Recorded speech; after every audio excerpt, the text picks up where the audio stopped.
Hello दोस्तों, स्वागत है एक बार फिर से आप सभी का हमारे इस चैनल में जिसका नाम है ऑल हिट एग्जाम। दोस्तों, आज का हम लोगों का ये जो वीडियो होने वाला है ये होगा आपका यूपी बोर्ड का। UP board class tenth, class tenth यानी कि हाई स्कूल का। हाई स्कूल की परीक्षा अगर आपकी तैयारी कर रहे हैं, हाई स्कूल के बच्चों के लिए ये वीडियो होगा। हाई स्कूल की परीक्षा की तैयारी जो बच्चे हमारे यूपी में कर रहे हैं, उत्तर प्रदेश में, उन सभी बच्चों के लिए हम आज इस वीडियो में उत्तर प्रदेश की जो परीक्षा क्लास टेंथ की हुई थी 2025 में हिंदी भाषा की, उस ऑफिशियल क्वेश्चन पेपर को मैं इस वीडियो में लेकर के आया हूं। तो ये यूपी बोर्ड 2025 का हिंदी का ऑफिशियल क्वेश्चन पेपर है दोस्तों। ऐसे पेपर आता है आपका यूपी बोर्ड हाई स्कूल में क्लास टेंथ में। यहाँ पे हमने अनुक्रमांक जो है वो गोपनीयता के लिए हटा दिया है, नाम कस्टमर का उसका स्टूडेंट का हटा दिया है। पेपर कोड दोस्तों ऐसे आता है 801 बीए मेरे पास पेपर कोड है। और टोटल जो है आपको मैं बता दूं कि ये आपका पेपर जो होता है ये 70 नंबर का हिंदी का पेपर होता है हाई स्कूल में क्लास टेंथ में, 10वीं कक्षा में यूपी बोर्ड में। तो ये हिंदी का ऑफिशियल क्वेश्चन पेपर है। तो आज हम इस वीडियो में पूरा 2025 का हाई स्कूल का क्लास टेंथ का यूपी बोर्ड का हिंदी का जो पेपर आया था उस पूरे पेपर को हम लोग लाइव हल करेंगे, ताकि उन बच्चों को इस वीडियो से हेल्प मिलेगा जो 2026 में हिंदी हाई स्कूल की परीक्षा देने जा रहे हैं और उसमें उनको हिंदी विषय का पेपर देना है। ऐसे ही मैं दोस्तों आपको हाई स्कूल के सभी जो सब्जेक्ट हैं उन सभी सब्जेक्टों का एक एक वीडियो बना करके अपने इस चैनल पे दूंगा, ताकि हाई स्कूल में जो मेरे बच्चे तैयारी कर रहे हैं उनको इस वीडियो से तैयारी करने में बहुत हेल्प मिले। तो दोस्तों चलिए स्टार्ट करते हैं 2025 हाई स्कूल हिंदी का सभी प्रश्नों को हल करते हैं लाइव। जो लोग नए हैं दोस्तों, जो नए बच्चे पहली बार चैनल पर जुड़ रहे हैं, वो लोग एक बार पेपर को मैं थोड़ा सा समझा दूं कि पेपर कैसे आता है। तो दोस्तों समय 3 घंटा 15 मिनट का होता है हाई स्कूल की परीक्षा में यूपी बोर्ड में।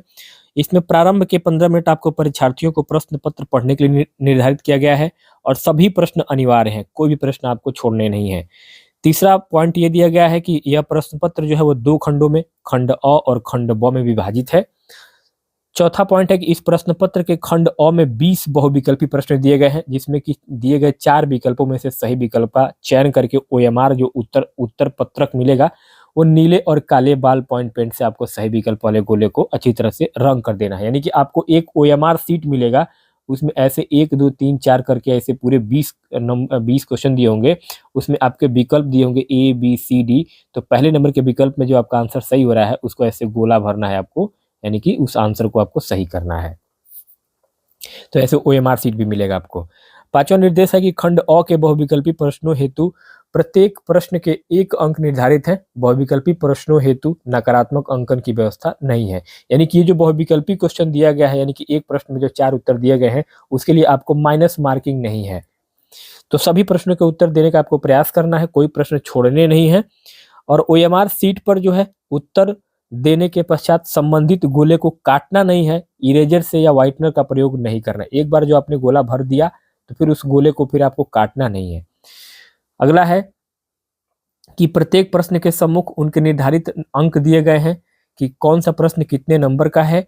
खंड ब में है कि वर्णात्मक प्रश्न पूछे गए हैं, इसके लिए कुछ कुल 50 नंबर 50 अंक निर्धारित किए गए हैं। खंड ब के प्रश्नों के उत्तर यथासंभव क्रमानुसार लिखने का प्रयास करिए। ऐसा नहीं कि प्रश्न नंबर 5 लिखने के बाद से सीधे प्रश्न नंबर 10 पे चले जाइए। तो कोशिश करिए कि जो प्रश्न दिया है वो सीरियल वाइज एक सीक्वेंस में आप हल करिए। जो प्रश्न नहीं आता हो उस पर समय नष्ट मत करिएगा, आगे प्रश्न पे बढ़ जाइए, उसका जवाब आप लिखना चालू करिए। वर्णात्मक प्रश्नों के उत्तर देते समय थोड़ा सा सुंदर और लेखनी पर विशेष ध्यान देना है, सुंदर राइटिंग में लिखना है। तो कुछ ये निर्देश दिए गए थे और उसके बाद से आपका असली पेपर शुरू होता है यहाँ से। खंड अ में बहुविकल्पी प्रश्न यहाँ से शुरू हो रहे हैं। तो एक प्रश्न जो है वो 1 नंबर का है, यहाँ पे 1 नंबर आपके दिए गए हैं। तो यहाँ दोस्तों आपका प्रश्न दिया गया है 2025 में हिंदी भाषा में, हिंदी में सब्जेक्ट में, हाई स्कूल में यूपी बोर्ड में, कि ध्रुव स्वामिनी नाटक के लेखक कौन है। तो दोस्तों ध्रुव स्वामिनी नाटक के जो लेखक हैं आप सभी को मालूम होगा, नहीं है तो मैं बता दे रहा हूँ। आंसर हो जाएगा option number B, Jaishankar Prasad.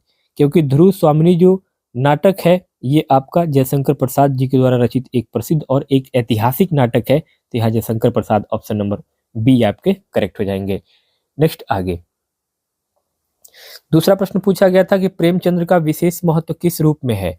तो प्रेमचंद्र का जो विशेष महत्व है वो एक उपन्यासकार के रूप में है। ऑप्शन नंबर आपका ए यहाँ पे करेक्ट हो जाएगा। क्यों? क्योंकि मुंशी प्रेमचंद को उपन्यास सम्राट कहा जाता है। क्या कहा जाता है? उपन्यास सम्राट। इनको उपन्यास सम्राट की उपाधि दी गई थी। तो उपन्यास सम्राट कहा जाता है। हालांकि उन्होंने कहानियां भी लिखी हैं, लेकिन हिंदी साहित्य में उनका जो सर्वोच्च स्थान है वो एक उपन्यासकार के रूप में है। जैसे कि इनका जो उपन्यास आपने पढ़ा होगा गोदान और गबन, ये बहुत प्रसिद्ध उपन्यास था। तो ये उपन्यास के रूप में जो है इनको सबसे ज्यादा जो है वो प्रसिद्धि मिली थी। तीसरा प्रश्न है रानी केतकी की कहानी के लेखक कौन है। रानी केतकी की जो कहानी है ये इंसा अल्लाह खां के द्वारा लिखा गया था। और यह जो है हिंदी की जो आरंभिक गद्य थे, जो आपके आरंभिक गद्य होते थे, शुरुआती जो गद्य है उसमें इनका नाम आता है। आरंभिक गद्य रचनाओं में से एक माना जाता है इसको, रानी केतकी की कहानी को, जिसे कि मुंशी ईसा अल्लाह खान ने लिखा था। तो ऑप्शन नंबर आपका सी यहाँ पे करेक्ट है। इंसा अल्लाह खां, खां न नहीं है, नौ नहीं है, केवल खां है। चौथा है निम्नलिखित में से गद्य की एक विधा कौन सी नहीं है।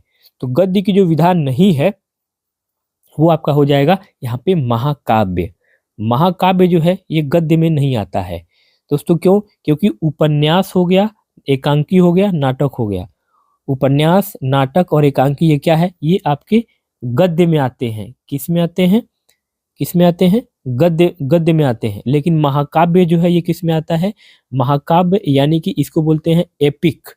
एपिक मतलब होता है महाकाव्य और गद्य मतलब होता है प्रोज। प्रोज तो ये महाकाव्य जो है ये आपका किस में आता है? महाकाव्य आपका आता है पद्य में, यानी कि पोइट्री में।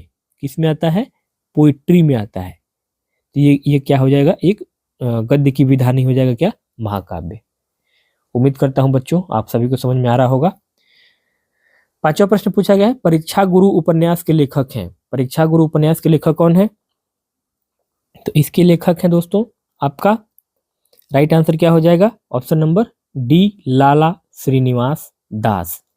क्योंकि परीक्षा गुरु को हिंदी भाषा का प्रथम, इसको परीक्षा गुरु जो उपन्यास है इसको हिंदी भाषा का प्रथम मौलिक उपन्यास माना जाता है। क्या माना जाता है? प्रथम मौलिक उपन्यास इसको माना जाता है। तो इसको किसने लिखा था? लाला श्रीनिवास दास ने लिखा था। आगे 6 नंबर प्रश्न है रामचंद्रिका के रचनाकार कौन है। तो रामचंद्रिका के रचनाकार हैं आपके कौन है? केशव हैं। कौन है? केशव। केशव को हम केशव दास भी कहते हैं। क्या कहते हैं? केशव दास। केशव कहिए या केशव दास कहिए। केशव दास जो है ये किस काल के कवि थे? ये किस काल के कवि थे? रीति काल के कवि थे केशव दास।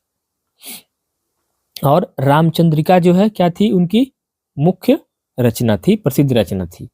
आगे 7वां प्रश्न है तार सप्तक में कितने कवियों की रचनाएं संकलित हैं। तो तार सप्तक में टोटल दोस्तों, तार सप्तक, यहाँ सप्तक लिखा है मतलब क्या है? 7 है। ऑप्शन नंबर आपका बी 7 करेक्ट है, क्योंकि सप्तक का मतलब होता है 7। तो यहाँ पे जो तार सप्तक है ये किसके द्वारा लिखा गया था? अज्ञेय। अज्ञेय जी के बारे में आपने पढ़ा होगा। इनका जो नाम है थोड़ा सा बड़ा है। इनका पूरा नाम है सचितानंद हीरानंद वात्स्यायन अज्ञेय। तो इनके द्वारा ये जो है संपादित किया गया था, जो कि तार सप्तक है। इसमें टोटल 7 कवियों के बारे में इन्होंने लिखा था। किन्होंने? अज्ञेय जी ने। इसी को तार सप्तक बोलते हैं। आगे 8वां प्रश्न है द्विवेदी युग नाम किनके नाम पर पढ़ा है। तो द्विवेदी युग जो नाम पड़ा था वो महावीर प्रसाद द्विवेदी जी के नाम पे पड़ा था। और हिंदी साहित्य के इस युग का जो नामकरण है वो आचार्य महावीर प्रसाद द्विवेदी जी के नाम पर पड़ा था। और ये जो है महावीर प्रसाद द्विवेदी जी जो है वो सरस्वती जो पत्रिका थी, सरस्वती सरस्वती पत्रिका के संपादक भी थे और इन्हीं के योगदान के कारण जो है, इन्हीं के नाम पर जो है वो द्विवेदी युग का नाम पड़ा था, महावीर प्रसाद द्विवेदी। 9 नंबर पर अगला प्रश्न है, कुरुक्षेत्र के रचनाकार कौन है? तो कुरुक्षेत्र जो रचना है ये रामधारी सिंह दिनकर जी की रचना है, रामधारी सिंह दिनकर। कुरुक्षेत्र जो है वो, इनको रामधारी सिंह दिनकर जी को राष्ट्र कवि भी कहते हैं। क्या कहते हैं? राष्ट्र कवि, इनकी उपाधि दी गई है। रामधारी सिंह दिनकर जी को राष्ट्र कवि भी कहा जाता है। और ये जो कुरुक्षेत्र है ये इनकी क्या है? कुरुक्षेत्र क्या है? एक प्रसिद्ध क्या है? काव्य कृति है, गद्य कृति नहीं है, काव्य कृति है कुरुक्षेत्र, रामधारी सिंह दिनकर जी की। आगे अगला प्रश्न है, बिहारी ने किस भाषा में काव्य रचना की है? बिहारी ने किस भाषा में काव्य रचना की है? तो ब्रज भाषा में किया है बिहारी जी ने। बिहारी लाल जो है वो कैसे कवि थे? तो बिहारी लाल जो है वो रीतिकालीन कवि थे। कैसे कवि थे? रीतिकाल के कवि थे। और इन्होंने अपनी एकमात्र रचना जो की थी बिहारी सतसई, बिहारी सतसई जो रचना की थी, जो कि शुद्ध साहित्यिक ब्रज भाषा में किया था। तो यहाँ पे आपका ब्रज भाषा ऑप्शन नंबर ए करेक्ट हो जाएगा। और ये रीतिकाल के कवि थे बिहारी। अगला है, हास्य रस का स्थायी भाव क्या होता है? हास्य रस का स्थायी भाव होता है हास, ऑप्शन नंबर आपका डी यहाँ पे करेक्ट हो जाएगा। हास मतलब क्या होता है? हास मतलब क्या होता है? हंसी, यानी कि हंसना। क्रोध मतलब क्या है? क्रोध का स्थायी भाव क्या है? तो इसका होता है रौद्र। भय का क्या होता है? भय का होता है भयानक। क्या होता है? भयानक। रति का क्या होता है? रति जो है ये आपका श्रृंगार, श्रृंगार रस की अस्थायी भाव है रति। 12वां प्रश्न है, चौपाई के प्रत्येक चरण में कितनी मात्राएं होती हैं? तो चौपाई के प्रत्येक चरण में आपके 16 मात्राएं होती हैं। कितनी होती हैं? 16। क्योंकि चौपाई क्या होता है? एक सममात्रिक छंद है। कौन सा छंद है? सममात्रिक छंद ये होता है चौपाई। और इसके 4 चरण होते हैं। कितने चरण होते हैं? इसके 4 चरण होते हैं। 4 चरण होते हैं जिसमें 16, हर चरण में 4-4 मात्राएं होती हैं और 4 गुणे 4 बराबर क्या हो जाएगा? 16। तो यही 16 मात्राएं होती हैं। आगे 13वां प्रश्न पूछा गया है कि पीपर पात सरिस मंडोला पंक्ति में अलंकार कौन सा है? तो इसमें अलंकार है आपका उपमा अलंकार। क्यों? क्योंकि यहाँ जो आपका सरिस है, सरिस का मतलब क्या होता है? के समान, के समान। और जहां भी ये समान वाली बातें आ रही हैं, यहाँ पे वाचक क्या हो जाएगा? यहाँ सरिस के समान वाचक शब्द का प्रयोग हुआ है। और मन की जो तुलना है वो पीपल के पत्ते से की गई है, इसलिए यहाँ क्या हो जाएगा? उपमा अलंकार। जहां भी तुलना हो रही है तो वहां क्या हो जाएगा? आपका उपमा अलंकार हो जाएगा। आगे तुलना वाली बात जहां भी आएगी, कंपैरिजन करना, तो ध्यान में रखिएगा उपमा उसी का दिया जाता है जहां तुलना होती है। पंचौटी, हाँ 14वां प्रश्न है, पंचौटी में प्रयुक्त समास है। पंचौटी में प्रयुक्त समास क्या हो जाएगा? द्विगु समास हो जाएगा। ऑप्शन नंबर आपका ए द्विगु समास करेक्ट हो जाएगा। क्योंकि जिस समास का पहला पद क्या होता है? संख्यावाचक, संख्यावाचक यानी संख्या अंक दिया हो, अंक दिया हो। तो यहाँ पंच मतलब 5, तो यहाँ संख्या दिया हुआ है तो वो क्या होता है? द्विगु समास होता है। 15वां प्रश्न है कि गंगा का पर्यायवाची क्या है? गंगा का पर्यायवाची क्या है? सुरसरी। ऑप्शन नंबर आपका डी। क्यों? क्योंकि सुरसरी का मतलब क्या होता है? देवताओं की नदी, यानी कि गंगा। सुर मतलब क्या है?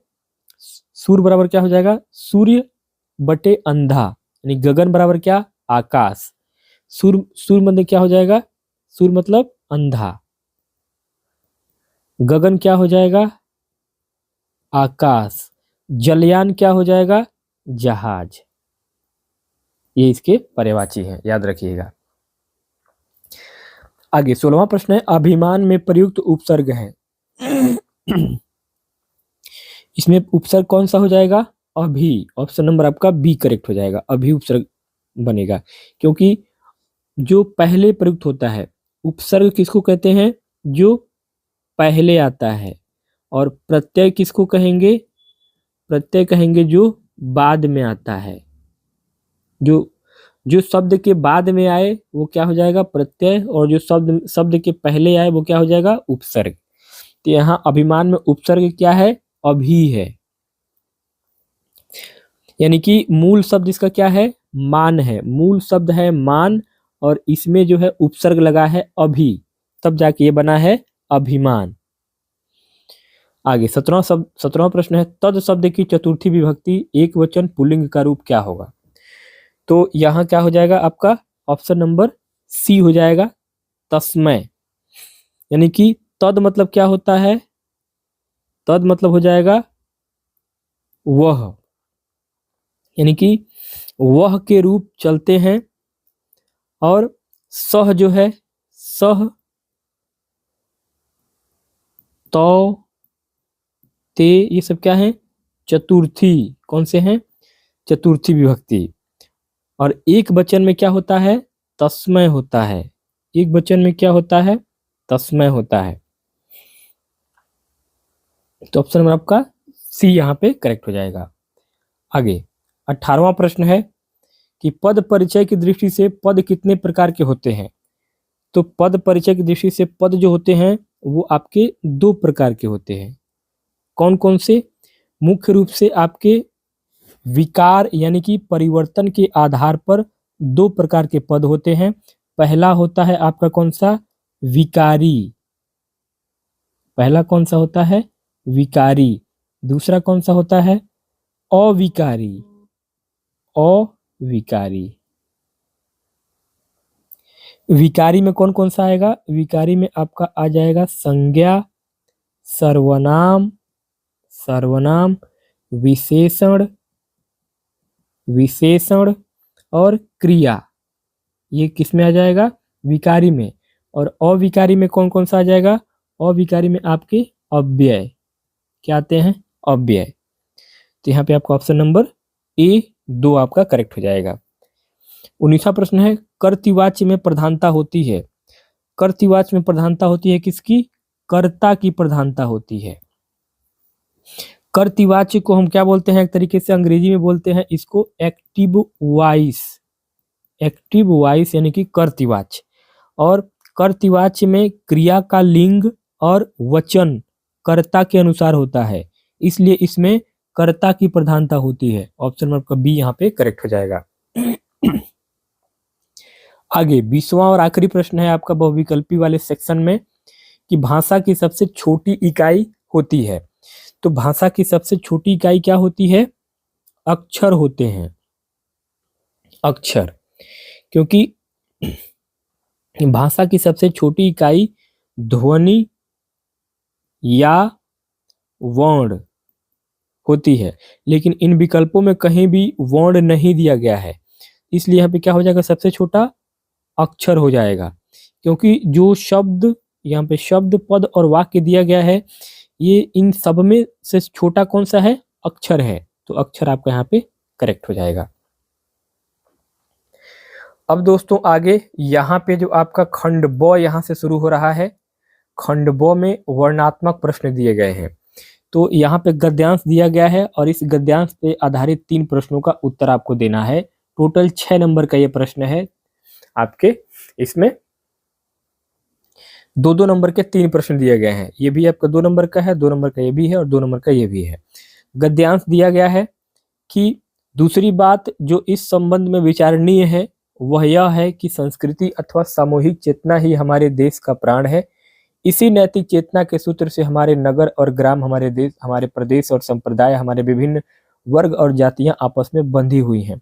जहां उनमें और सब तरह की विभिन्नताएं हैं, वहां उन सब में यह एकता है। इसी बात को ठीक तरह से पहचान लेने से बापू ने जन साधारण को बुद्धिजीवियों के नेतृत्व में क्रांति करने के लिए, तत्पर करने के लिए इसी नैतिक चेतना का सहारा लिया था। बहुत बढ़िया दोस्तों, गद्यांश दिया गया है।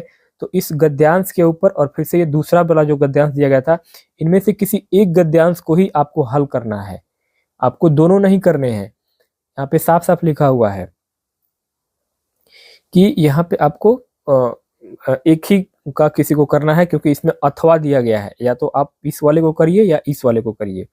लेकिन मैं आपको इन दोनों का आंसर मैं बताऊंगा। चलिए अब मैं चलता हूं, चूंकि यहाँ पे पेपर पे मैं कितना लिखूंगा तो इसलिए मैंने टाइप करके रखा हुआ है। तो अब चलिए सीधे बढ़ते हैं यहाँ पे, और यहाँ पे देखिए, यहाँ पे मैंने पूरे पेपर को टाइप किया हुआ है। तो ये जो सारे क्वेश्चन मैं वहाँ पे आपको पेपर में जो मैं पढ़ा रहा था वो मैं यहाँ पे टाइप भी किया हूँ। तो इसको हम लोग 20 प्रश्नों को हम लोगों ने टाइप करके देख लिया है। अब हम लोग बढ़ेंगे खंड ब। यहाँ से देखिए, ये वर्णनात्मक जो प्रश्न थे पेपर में जो मैंने दिखाया है, वर्णनात्मक प्रश्न, तो ये गद्यांश हम लोग पढ़ लिए थे। और इस गद्यांश के ऊपर जो हम लोगों का आंसर दिया गया है, प्रश्न दिया गया है, अब इसका आंसर हम लोग यहाँ से देखना शुरू करेंगे। तो ये पूरा पेपर था दोस्तों, पूरा पेपर हमने टाइप करके रखा हुआ है, इसलिए मैंने पूरा पेपर ही टाइप कर दिया था, क्योंकि पेपर जो है ये देखिए, ये पेपर जो है ना, ये पेपर थोड़ा सा इतना साफ नहीं है, क्योंकि इस पेपर में चीज़ें थोड़ी सी धुंधली दिखाई दे रही है, इसलिए हमने इसको पूरा टाइप कर दिया है। तो पेपर जो टाइप करने पे एकदम स्पष्ट और साफ दिखाई दे रहा है। तो अब हम चलते हैं, ये मैंने पेपर इसलिए आपको दिखाया है ताकि आपको ये ना लगे कि आपने जो है ये प्रश्न कहाँ से लिए हैं। मैं पेपर जो लिया हूँ ये ऑफिशियल पेपर है यूपी बोर्ड का, और उसको हमने टाइप किया हुआ है ताकि आपको स्पष्ट और साफ दिखाई दे, क्योंकि पेपर में साफ उतना अच्छा नहीं दिख रहा था। तो अब जो है हम लोग सीधे क्वेश्चन को हल करना चालू करेंगे खंड ब से। खंड अ में हमने 20 प्रश्न जो है वो बहुविकल्पी वाले हल कर लिए थे, और अब हम यहाँ से हाँ, ये खंड ब ये रहा आपका। हाँ दोस्तों, खंड ब, हाँ, यहाँ से अब आपका हम शुरू करेंगे उसको व्याख्यात्मक तरीके से लिखते हुए। जो गद्यांश दिए गए हैं उसका पहला जो पद्यांश दिया गया था, यानी कि गद्यांश दिया गया था, उसमें गद्यांश ये था। इसमें दूसरी बात जो इस संबंध में विचारणीय है कि वह यह है कि संस्कृति अथवा सामूहिक चेतना ही हमारे देश का प्राण है। इसी नैतिक चेतना के सूत्र से हमारे नगर और ग्राम, हमारे प्रदेश और संप्रदाय, हमारे विभिन्न वर्ग और जातियां आपस में बंधी हुई हैं।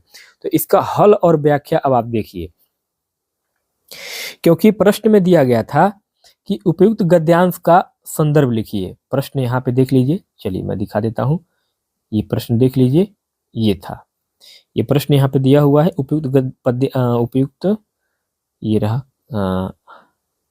हाँ, ये कहा था उपयुक्त गद्यांश का संदर्भ लिखिए। तो इसका संदर्भ चलिए अब हम लिखते हैं यहाँ पे, इसमें, हाँ। तो अब इसका गद्यांश का जो है, उपयुक्त गद्यांश का संदर्भ लिखिए। उत्तर इसका क्या होगा? उत्तर होगा कि प्रस्तुत गद्यांश हमारी पाठ्य पुस्तक हिंदी के गद्य खंड में संकलित भारतीय संस्कृति नामक पाठ से लिया गया है। इसके लेखक डॉक्टर राजेंद्र प्रसाद हैं। ये क्या हो जाएगा आपका? गद्यांश का संदर्भ का उत्तर हो जाएगा। ऐसे आपको उत्तर लिखना है हाई स्कूल में। दूसरा प्रश्न पूछा गया कि हमारे देश का प्राण क्या है? तो हमारे देश का प्राण है, उत्तर है गद्यांश की पहली पंक्ति के अनुसार, गद्यांश की पहली पंक्ति के अनुसार संस्कृति अथवा सामूहिक चेतना ही हमारे देश का प्राण है। सामूहिक चेतना का मतलब है हम सबकी एक जैसी सोच और नैतिकता। आगे इसी में तीसरा प्रश्न पूछा गया था कि रेखांकित अंश की व्याख्या कीजिए। यहाँ पे चलिए मैं आपको दिखा दूं पेपर में, ये पेपर था आपका, इसमें कुछ अंश जो है वो रेखांकित किए गए थे। जैसे कि ये क्या है? ये रेखांकित किए गए हैं, ये लाइन खींचे गए हैं। ये क्या है? लाइन खींचे गए हैं कि इन जो लाइन खींचे गए पंक्ति हैं इनको क्या करना है? आपको व्याख्या करना है।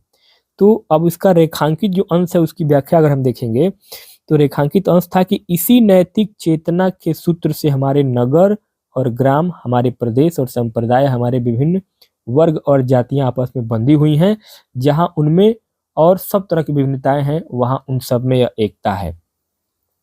अब इसकी व्याख्या को हम और सरल शब्दों में दोस्तों आपको समझा दे रहे हैं। सरल शब्दों में देखिए, लेखक जो है डॉक्टर राजेंद्र प्रसाद जी कहते हैं कि भारत एक बहुत विशाल देश है।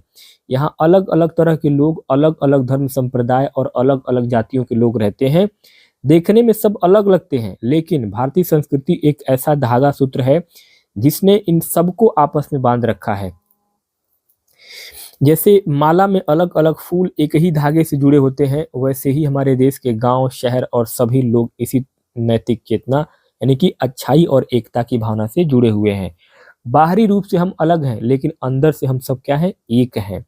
दूसरा जो गद्यांश दिया गया था उसकी व्याख्या अब चलिए आपको दिखाते हैं। दूसरा जो गद्यांश दिया गया है पेपर में वो ये था कि ईर्ष्या का यही अनोखा वरदान है। जिस मनुष्य के हृदय में ईर्ष्या घर बना लेती है, वह उन चीजों से आनंद नहीं उठाता है जो उसके पास मौजूद है, बल्कि उन वस्तुओं से दुख उठाता है जो दूसरों के पास है। वो अपनी तुलना हमेशा दूसरों के साथ करता है। बहुत बढ़िया दोस्तों, ये भी गद्यांश दिया गया था। और इस गद्यांश के ऊपर, यानी दूसरा गद्यांश है, इस गद्यांश के ऊपर जो है पहला प्रश्न पूछा गया था कि उपयुक्त गद्यांश का संदर्भ लिखिए। तो इसका उत्तर हो जाएगा, प्रस्तुत गद्यांश हमारी पाठ्य पुस्तक हिंदी के गद्य खंड में संकलित ईर्ष्या तू न गई मेरे मन से नामक पाठ से लिया गया है। इसके लेखक रामधारी सिंह दिनकर जी हैं। तो ये आपका पहले प्रश्न का उत्तर हो जाएगा गद्यांश के हिसाब से। गद्यांश के हिसाब से आपका दूसरा प्रश्न पूछा गया है कि मनुष्य दुख क्यों भोगता है। तो मनुष्य जो है वो दुख भोगता है गद्यांश के हिसाब से कि मनुष्य दुख इसलिए भोगता है, दुख भोगता है क्योंकि वह उन चीजों का आनंद नहीं लेता जो उसके पास है, बल्कि वह उन चीजों को देखकर दुखी होता रहता है जो दूसरों के पास है। यानी दूसरों की खुशी देखकर जलना ही क्या है, उसके दुख का कारण है। अगला तीसरा प्रश्न पूछा गया है कि रेखांकित अंश, जो रेखांकित अंश था गद्य में, उसको व्याख्या करना था। तो उसमें दिया गया था कि वह अपनी तुलना दूसरों के साथ करता है और इस तुलना में अपने पक्ष के सभी अभाव उसके हृदय पर दंश मारते रहते हैं। इसकी व्याख्या हमने सरल तरीके से आपको यहाँ करके दिया है। देखिए, लेखक जो है रामधारी सिंह दिनकर जी समझाते हैं कि ईर्ष्यालु व्यक्ति यानी कि जलने वाला इंसान कभी भी खुश नहीं रह पाता। उसकी सबसे बड़ी समस्या यह है कि वह हमेशा अपनी तुलना दूसरों से करता रहता है। वह यह नहीं देखता कि भगवान ने उससे क्या दिया है, बल्कि वह यह सोचता है कि फला व्यक्ति के पास मुझसे बड़ी गाड़ी क्यों है या उसके पास मुझसे ज़्यादा पैसे क्यों हैं। यह जो कमी या अभाव उसे महसूस होती है, वह उसे किसी जहरीले बिच्छू के डंक यानी कि दंश की तरह चुभती रहती है। वह जीवन भर इसी जलन में तड़पता रहता है और अपनी खुद की खुशियों को भी बर्बाद कर देता है। तो दोस्तों, ये था आपका प्रश्न नंबर 2 में पूरा व्याख्या। और अब जो है बढ़ते हैं हम लोग प्रश्न नंबर 3 की ओर। तो पेपर में हम लोगों ने ये दोनों आपके विकल्पों को, दोनों गद्यांशों को हमने हल कर दिया है। अब बढ़ते हैं यहाँ पे प्रश्न नंबर 2 की ओर। इसमें दिए गए पद्यांश पर आधारित 3 प्रश्नों के उत्तर आपको देने हैं। तो ये कविता दिया गया है, निर्गुण कौन देश को वासी। तो इसको हमने यहाँ पे क्या किया है, टाइप कर दिया है। चलिए थोड़ा सा इसमें और साफ दिखाई देगा। अब जो है प्रश्न संख्या 2 जो पेपर में दिया गया है उसको हमने यहाँ पे टाइप कर दिया है। तो पहला पद्यांश था, पद्यांश यानी कि कविता, ये था कि यहाँ पे प्रश्न दिया गया था कि दिए गए पद्यांश को हल करने के लिए हम सबसे पहले क्या करेंगे, उनका अर्थ समझेंगे। और यहाँ दोनों पद्यांशों का सरल अर्थ और प्रश्नोत्तर हम जो है विस्तार से दिए हैं। पहला जो है उसमें दिया गया था पद्यांश यानी कविता कि निर्गुण कौन देश को बासी, मधुकर कहीं समुझाई सौह दे, बूझत साँच न हासी। को है जनक कौन है जननी, कौन नारी को दासी, कैसो बरन भेष है कैसो की रसमय अभिलाषी। पावै गो पुनि कियो आपनो, जो रे करेगी गासी, सुनत मौन है रहयो बावरो, सुर सबय मतिनासी। इस कविता का हमने बहुत अच्छे से हिंदी में यहाँ पे व्याख्या किया है। तो उसका व्याख्या चलिए आपको बता देते हैं। पद्यांश का जो सरल अर्थ है वो यह है कि यह जो प्रसंग है वो तब का है जब श्री कृष्ण मथुरा चले गए थे और उन्होंने अपने मित्र उद्धव को गोपियों के पास योग यानी कि निर्गुण ब्रह्म का संदेश देने भेजा था। गोपियां उद्धव, जिन्हें वे मधुकर यानी भंवरा कहकर बुलाती हैं, इससे निर्गुण ईश्वर का मजाक उड़ाते हुए पूछती हैं कि हे उद्धव, तुम जिस निर्गुण ब्रह्म की बात कर रहे हो वह किस देश का रहने वाला है? हम तुम्हें कसम देकर सच सच पूछ रही हैं, कोई मजाक नहीं कर रही। बताओ, उस निर्गुण ईश्वर का पिता कौन है? उसकी माता कौन है? उसकी पत्नी और दासी कौन है? उसका रंग रूप वर्ण कैसा है? उसे किस चीज यानी कि रस से प्यार है? गोपियां चेतावनी देती हैं कि अगर तुमने झूठ बोला या छल किया तो तुम्हें अपने किए का फल मिलेगा।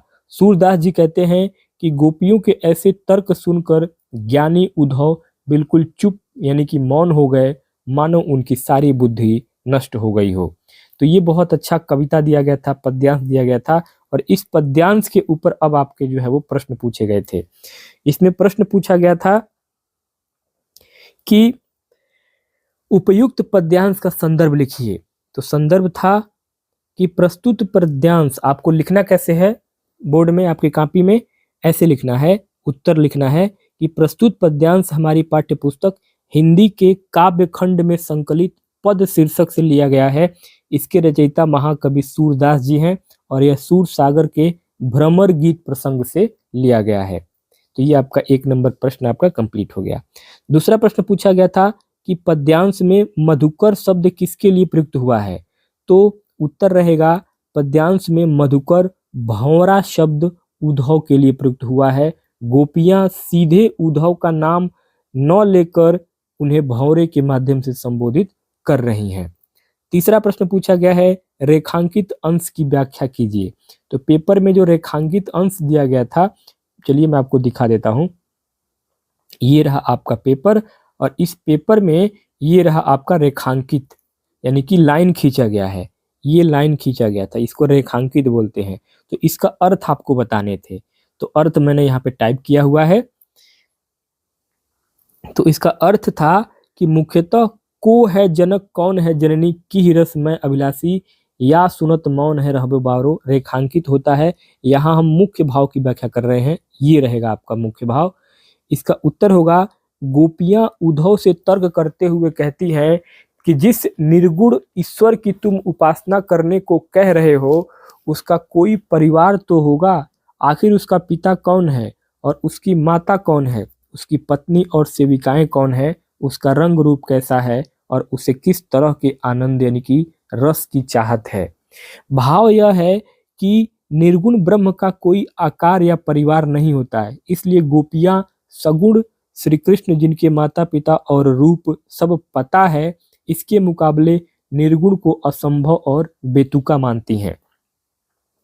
अब आपका दूसरा पद्यांश यानी कि दूसरी कविता दी गई है पेपर में कि इस समाधि में छिपी हुई है एक राख की ढेरी, जलकर जिसने स्वतंत्रता की दिव्य आरती फेरी। यह समाधि यह लघु समाधि है झांसी की रानी की, अंतिम लीला स्थली यही है लक्ष्मी मर्दानी की। बहुत बढ़िया दोस्तों, वीर रस की कविता है और इस कविता का अब मैं आपको व्याख्या बता रहा हूँ। यह कविता सुभद्रा कुमारी चौहान ने झांसी की रानी लक्ष्मीबाई की समाधि यानी कि स्मारक के बारे में लिखी है और कवियत्री कहती है कि यह समाधि देखने में भले ही छोटी है लेकिन इसके अंदर उस महान वीरांगना की राख यानी कि अस्थियां सुरक्षित है जिसने देश की आज़ादी के लिए खुद को हवन कुंड की तरह जला दिया।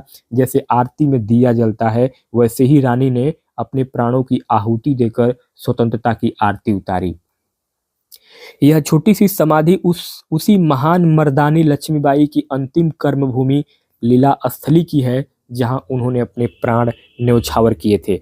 अब इस के ऊपर यानी कि ये देखिए, ये आपका पूरा पद्यांश था यानी कि ये पूरा आपका पद्यांश यानी कविता दी गई थी और अब इस पद्यांश के ऊपर ये 3 प्रश्न पूछे गए थे। तो अब इन 3 प्रश्नों को हम लोग यहाँ टाइप करके देख रहे हैं।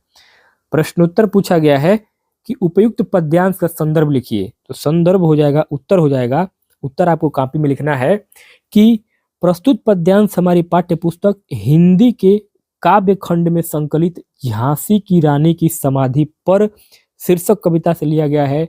इसकी रचयिता सुप्रसिद्ध कवित्री सुभद्रा कुमारी चौहान है। आपका उत्तर हो गया। दूसरा प्रश्न पूछा गया था कि कवित्री ने किसकी समाधि पर अपनी भावनाएं व्यक्त की हैं।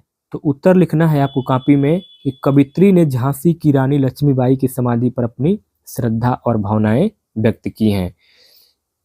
आगे अगला प्रश्न पूछा गया है कि रेखांकित पंक्तियों की व्याख्या कीजिए। इसमें जो पंक्ति रेखांकित की गई है कि अक्सर जल कर जिसमें स्वतंत्रता की दिव्य आरती फेरी रेखांकित होता है।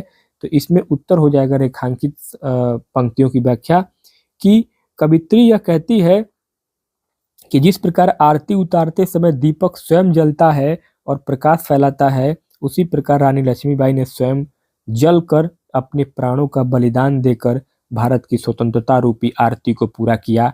उनकी यह राख की ढेरी कोई साधारण राख नहीं है, बल्कि यह उस महान त्याग की निशानी है जिसने देश में आज़ादी की अलख जगाई थी। तो ये है आपका उत्तर। अब दोस्तों हम बढ़ेंगे प्रश्न नंबर 3 की ओर, और इसमें संस्कृत गद्यांश का जो है हिंदी अनुवाद पूछा गया है और इसमें 2 गद्यांश दिए गए हैं और आपको परीक्षा में किसी एक का ही उत्तर देना होता है। लेकिन यहाँ अभ्यास के लिए मैं आपको दोनों का अर्थ बहुत ही आसान भाषा में समझा रहा हूँ। तो ये आपका पेपर में दिया गया है संस्कृत का पूरा गद्यांश। चलिए मैं आपको ऑफिशियल पेपर दिखा दूं। ये रहा आपका ऑफिशियल पेपर, देख लीजिए। यहाँ पे आपका जो है प्रश्न नंबर 3 यहाँ से शुरू हो रहा है। अस्माकं संस्कृति सदा गतिशीला वर्तते, और ये दूसरा गद्यांश इयम नगरी विविधा धर्माणी संगम स्थली महात्मा बुद्ध तीर्थकर। तो ये 5 नंबर का प्रश्न था, तो यहाँ पे मैंने इसको टाइप किया हुआ है। पहला गद्यांश था संस्कृत में कि अस्माकं संस्कृति सदा गतिशीला वर्तते, मानव जीवन से संस्कृतम ऐसा यथा समय नवा नवा विचारधारा स्वीकरोति नवा शक्ति च प्रापोन्नति अत्र दुर्गा नास्ति। बाकी मैं आपको व्याख्या यहीं पे बता दे रहा हूँ इसी में पढ़ते हुए। ये पूरा जो दिया गया था आपका तदत्र सहर्ष गृहति भवति एतस्या गतिशीलतया रहस्य मानव जीवनस्य शाश्वत मूल्य सुनिहितम तद तथा यथा सत्यता प्रतिष्ठा सर्वभूतेषु संभाव विचारेषु औदार्यनम आचार्य दृढ़ता चिति। तो यहाँ जो है इसका संदर्भ सहित व्याख्या को करना है। तो इसका जो है हम इस संस्कृत का जो कवि ये दिया गया था, इसमें प्रस्तुत जो संदर्भ सहित व्याख्या दिया गया है, प्रश्न पूछा गया है, तो इसमें हम संदर्भ क्या लिखेंगे? संदर्भ लिखेंगे कि प्रस्तुत गद्यांश हमारी पाठ्य पुस्तक हिंदी के संस्कृत खंड में संकलित भारतीय संस्कृति यानी कि भारतीय संस्कृति नामक पाठ से अवतरित है। तो आपका उत्तर आपका सही हो गया। अब इसका हम जो है इस जो गद्यांश दिया गया है इसका हम आपको हिंदी में यहाँ पे व्याख्या बता देते हैं। हिंदी में इसका व्याख्या ये होगा कि हमारी संस्कृति सदा गतिशील यानी कि चलते रहने वाली है। मानव जीवन को संस्कारित शुद्ध करने के लिए समय समय पर नई नई विचारधाराओं को स्वीकार कर लेती है और नई शक्ति प्राप्त करती है। इसमें दुराग्रह यानी कि हठ या जिद्दी नहीं है। जो भी विचार उचित और कल्याणकारी होता है वह यहाँ खुशी खुशी स्वीकार कर लिया जाता है। इसकी गतिशीलता का रहस्य मानव जीवन के सदा रहने वाले मूल्यों यानी कि इटर्नल वैल्यू में छिपा है। जैसे सत्य की प्रतिष्ठा, सभी प्राणियों में एक जैसा भाव, संभाव, विचारों में उदारता और आचरण में दृढ़ता होती है। तो दोस्तों ये था आपका पूरा गद्यांश का व्याख्या, और आसान भाषा में मैं आपको यहाँ इसका मतलब समझा दे रहा हूँ। इसका मतलब है कि भारतीय संस्कृति कभी रुकती नहीं है, यह नदी की तरह बहती रहती है। जैसे समय बदलता है हमारी संस्कृति भी अच्छी और नई बातों को अपना लेती है। हम जिद्दी नहीं हैं। अगर कोई बात अच्छी है और उससे सबका भला होता है तो हम उसे अपना लेते हैं। हमारी संस्कृति इसीलिए महान है क्योंकि इसमें सच्चाई, सबके लिए प्यार और अच्छे आचरण को सबसे ऊपर रखा गया है। अब दूसरा जो गद्यांश दिया गया है ये वाला, इस गद्यांश में दोस्तों, इस गद्यांश में आपका ये संस्कृत का जो गद्यांश दिया था, इयम नगरी विविध धर्माना संगम स्थली महात्मा बुद्ध तीर्थंकर पार्श्वनाथ शंकराचार्य कबीर गोस्वामी तुलसीदास अन्य च बहव महात्मनाम अत्रागते स्वीयनाम विचारनाम प्रसारायण। न केवल दर्शने साहित्ये धर्मे अपितु कला क्षेत्रपि इयं नगरी विविधानां कलानां शिल्पानां च कृते लोके विसृता। अत्रत्यः कोशीयघाटिकाः देशे देशे सर्वत्र स्पृश्यन्ते। तो अब इसमें संदर्भ इस कविता के ऊपर यानी कि इसमें इस गद्यांश के ऊपर, संस्कृत गद्यांश के ऊपर आपका संदर्भ पूछा गया है। तो संदर्भ लिखना है आपको कॉपी में कि प्रस्तुत गद्यांश हमारी पाठ्य पुस्तक हिंदी के संस्कृत खंड में संकलित वाराणसी नामक पाठ से लिया गया है। अब इसका हम आपको बता देते हैं इस पूरे का हिंदी में एक्सप्लेनेशन। दोस्तों, यह नगरी वाराणसी विविध धर्मों के मिलन का स्थान, संगम स्थली है। महात्मा बुद्ध, तीर्थकर पार्श्वनाथ, शंकराचार्य, कबीर, गोस्वामी तुलसीदास और दूसरे बहुत से महात्माओं ने यहाँ आकर अपने विचारों का प्रसार फैलाया है। न केवल दर्शन, साहित्य और धर्म में बल्कि कला के क्षेत्र में भी यह नगरी तरह तरह की कलाओं और शिल्पों के लिए संसार में प्रसिद्ध है। यहाँ की बनी हुई रेशमी साड़ियाँ, बनारसी सिल्क साड़ी देश विदेश में सब जगह पसंद की जाती है, चाही जाती है। तो ये आपका पूरा जो है संस्कृत का गद्यांश का पूरा व्याख्या था। बाकी इसको और आसान भाषा में अगर समझना चाहते हैं तो मैं आपको बता दूं कि यह पैराग्राफ बनारस शहर के बारे में है। लेखक बता रहे हैं कि यहाँ सभी धर्मों के लोग मिलते हैं। बड़े बड़े संत जैसे कबीर और तुलसीदास जी यहाँ आए और अपने ज्ञान को बांटा। बनारस सिर्फ पूजा पाठ के लिए ही नहीं बल्कि अपनी कलाकारी के लिए भी मशहूर है। यहाँ की बनारसी रेशमी साड़ियाँ इतनी सुंदर होती है कि पूरी दुनिया में लोग उन्हें पहनना पसंद करते हैं। तो ये पूरा व्याख्या था। अब जो है बच्चों, आपको प्रश्न नंबर 4 में जो 2 संस्कृत श्लोक दिए गए हैं वे बहुत ही महत्वपूर्ण हैं और ज्ञानवर्धक हैं। परीक्षा में आपको इनमें से किसी एक का ही अनुवाद करना होता है, लेकिन यहाँ मैं आपको दोनों का अर्थ बहुत ही आसान भाषा में समझा रहा हूँ। पहला श्लोक दिया गया था, चलिए मैं आपको पेपर में दिखा दूं। हाँ, देखिए हम लोगों ने प्रश्न नंबर 3 जो है वो हल कर लिया है। प्रश्न नंबर 3 में आपको किसी एक का संदर्भ सहित हिंदी में अनुवाद करना था। हमने दोनों का हिंदी में व्याख्या के साथ अनुवाद कर दिया है। 5 नंबर का प्रश्न आपको कंप्लीट हो गया। अब चौथा प्रश्न पूछा गया है कि दिए गए संस्कृत पद्यांश में से किसी एक का संदर्भ सहित हिंदी में अनुवाद करना है। तो ये 2 लाइन का एक दिया गया है संस्कृत में पद्यांश और 2 लाइन का एक दिया गया है। तो हम आपको इन दोनों का अर्थ और व्याख्या संदर्भ सहित कराएंगे। चलिए, यहाँ पे हमने इसको टाइप किया है। तो ये संस्कृत का श्लोक आपका रहा, उत्तरम यत समुद्रस्य हिमाद्रेश्य दक्षिणम वर्ष तद भारतनम नाम भारती तत्र संतति।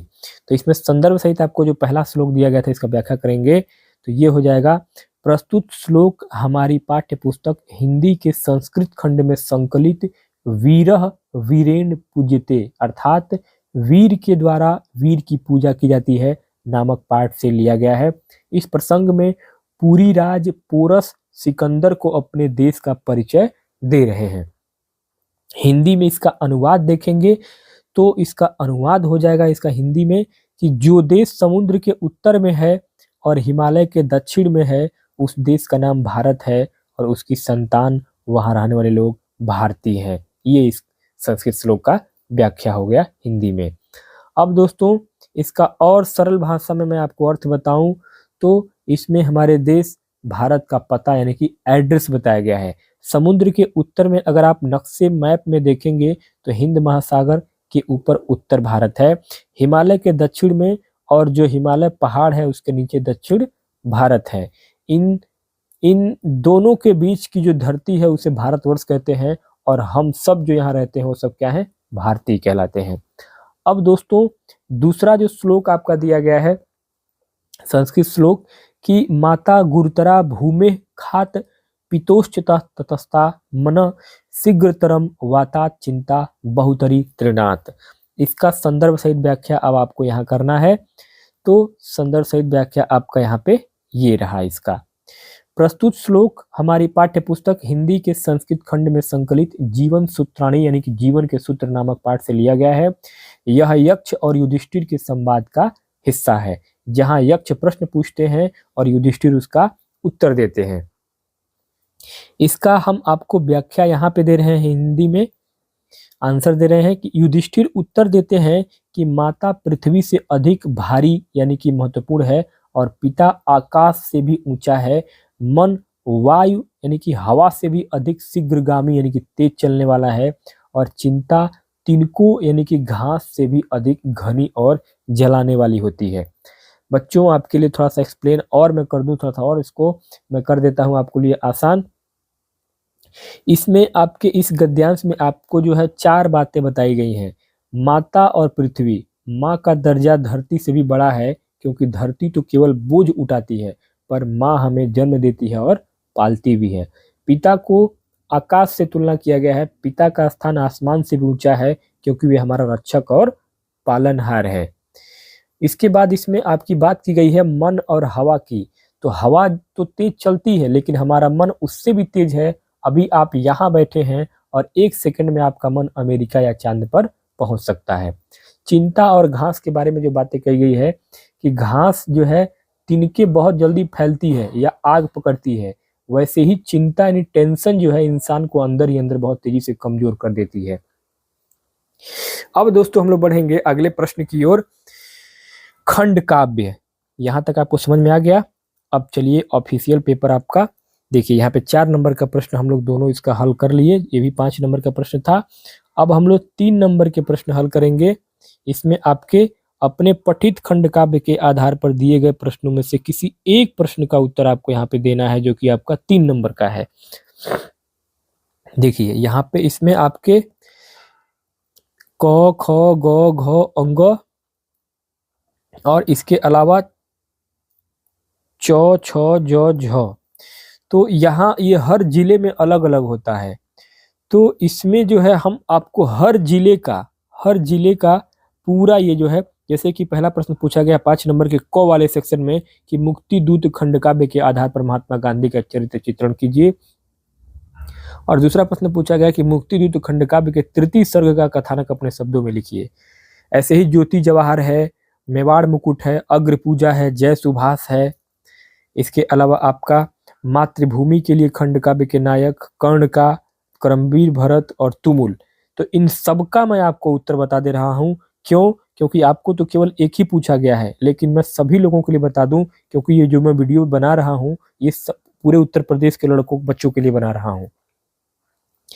तो बोर्ड परीक्षा में खंड काव्य का प्रश्न 3 नंबर का है, और इसमें पूरे नंबर पाने के लिए उत्तर को आपको विस्तृत डिटेल और शीर्षकों के साथ लिखना अनिवार्य होता है।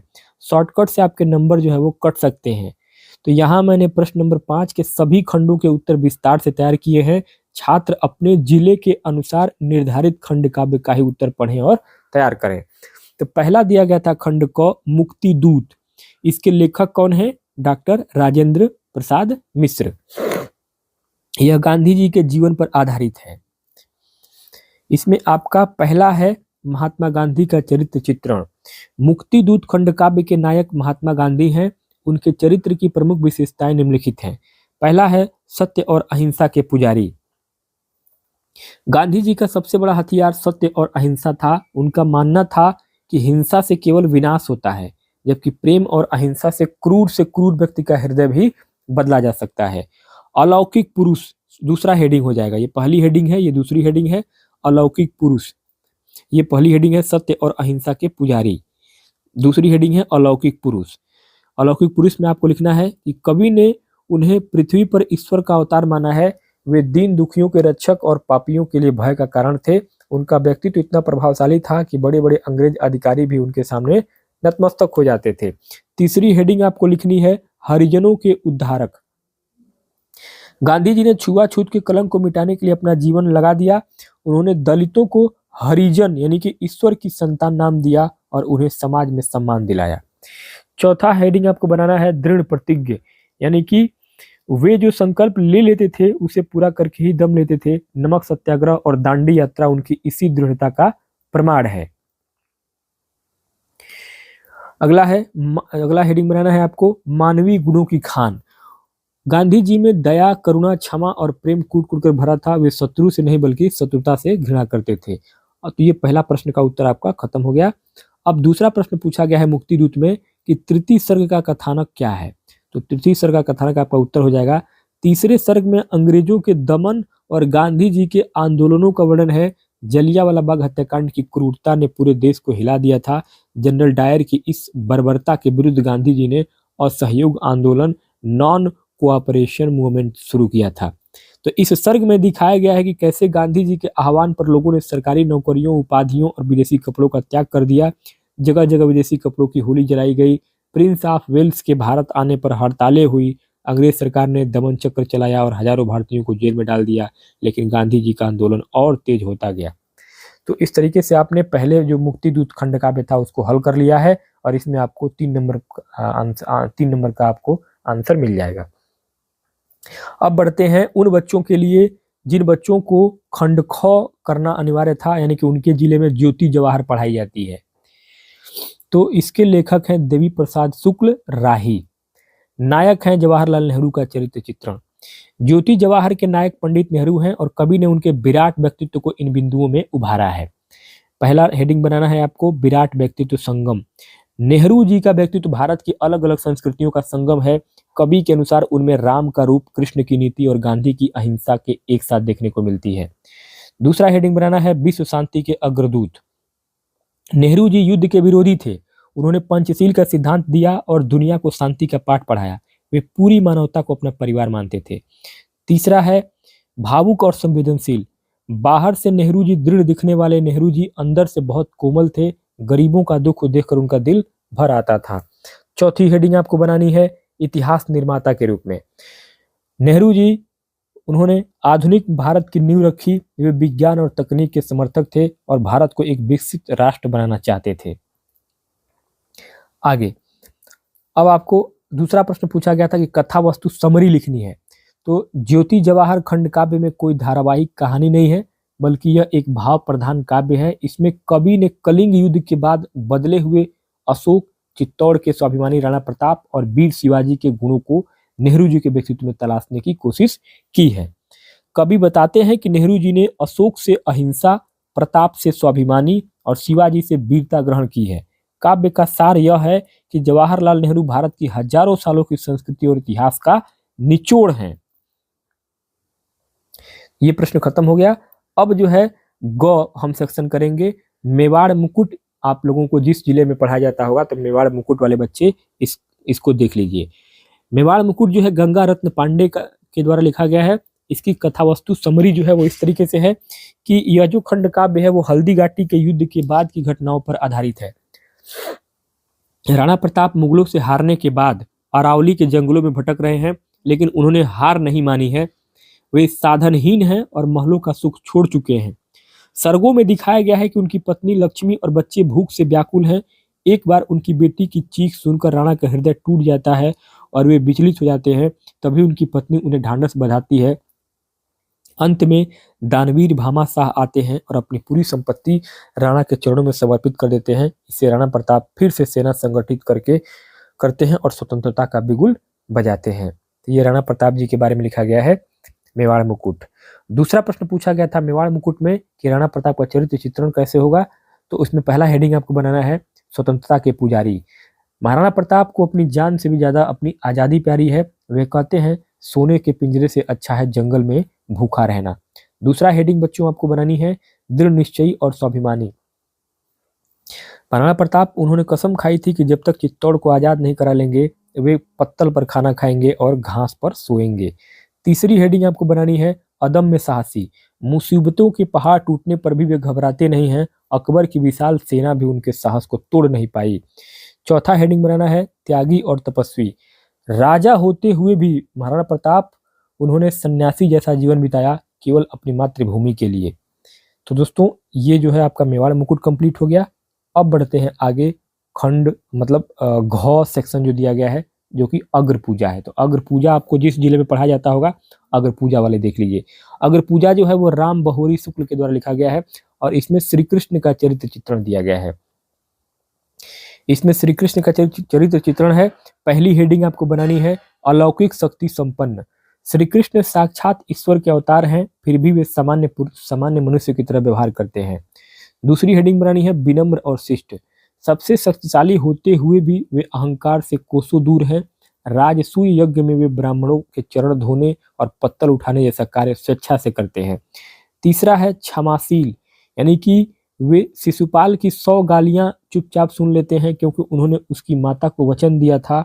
यह उनकी सहनशीलता की क्या थी? पराकाष्ठा थी। और चौथा हेडिंग आपको बनाना है दुष्टों का संहारक। जब अधर्म बढ़ जाता है तो वे सुदर्शन चक्र धारण करके दुष्टों जैसे कि शिशुपाल का नाश भी करते हैं। अब जो है दूसरा इसमें प्रश्न है कि कथा वस्तु यानी कि आपको समरी लिखना है इसका। तो इसका समरी होगा, पांडव इंद्रप्रस्थ में राजसूय यज्ञ का आयोजन करते हैं। देश विदेश के राजा आमंत्रित किए जाते हैं।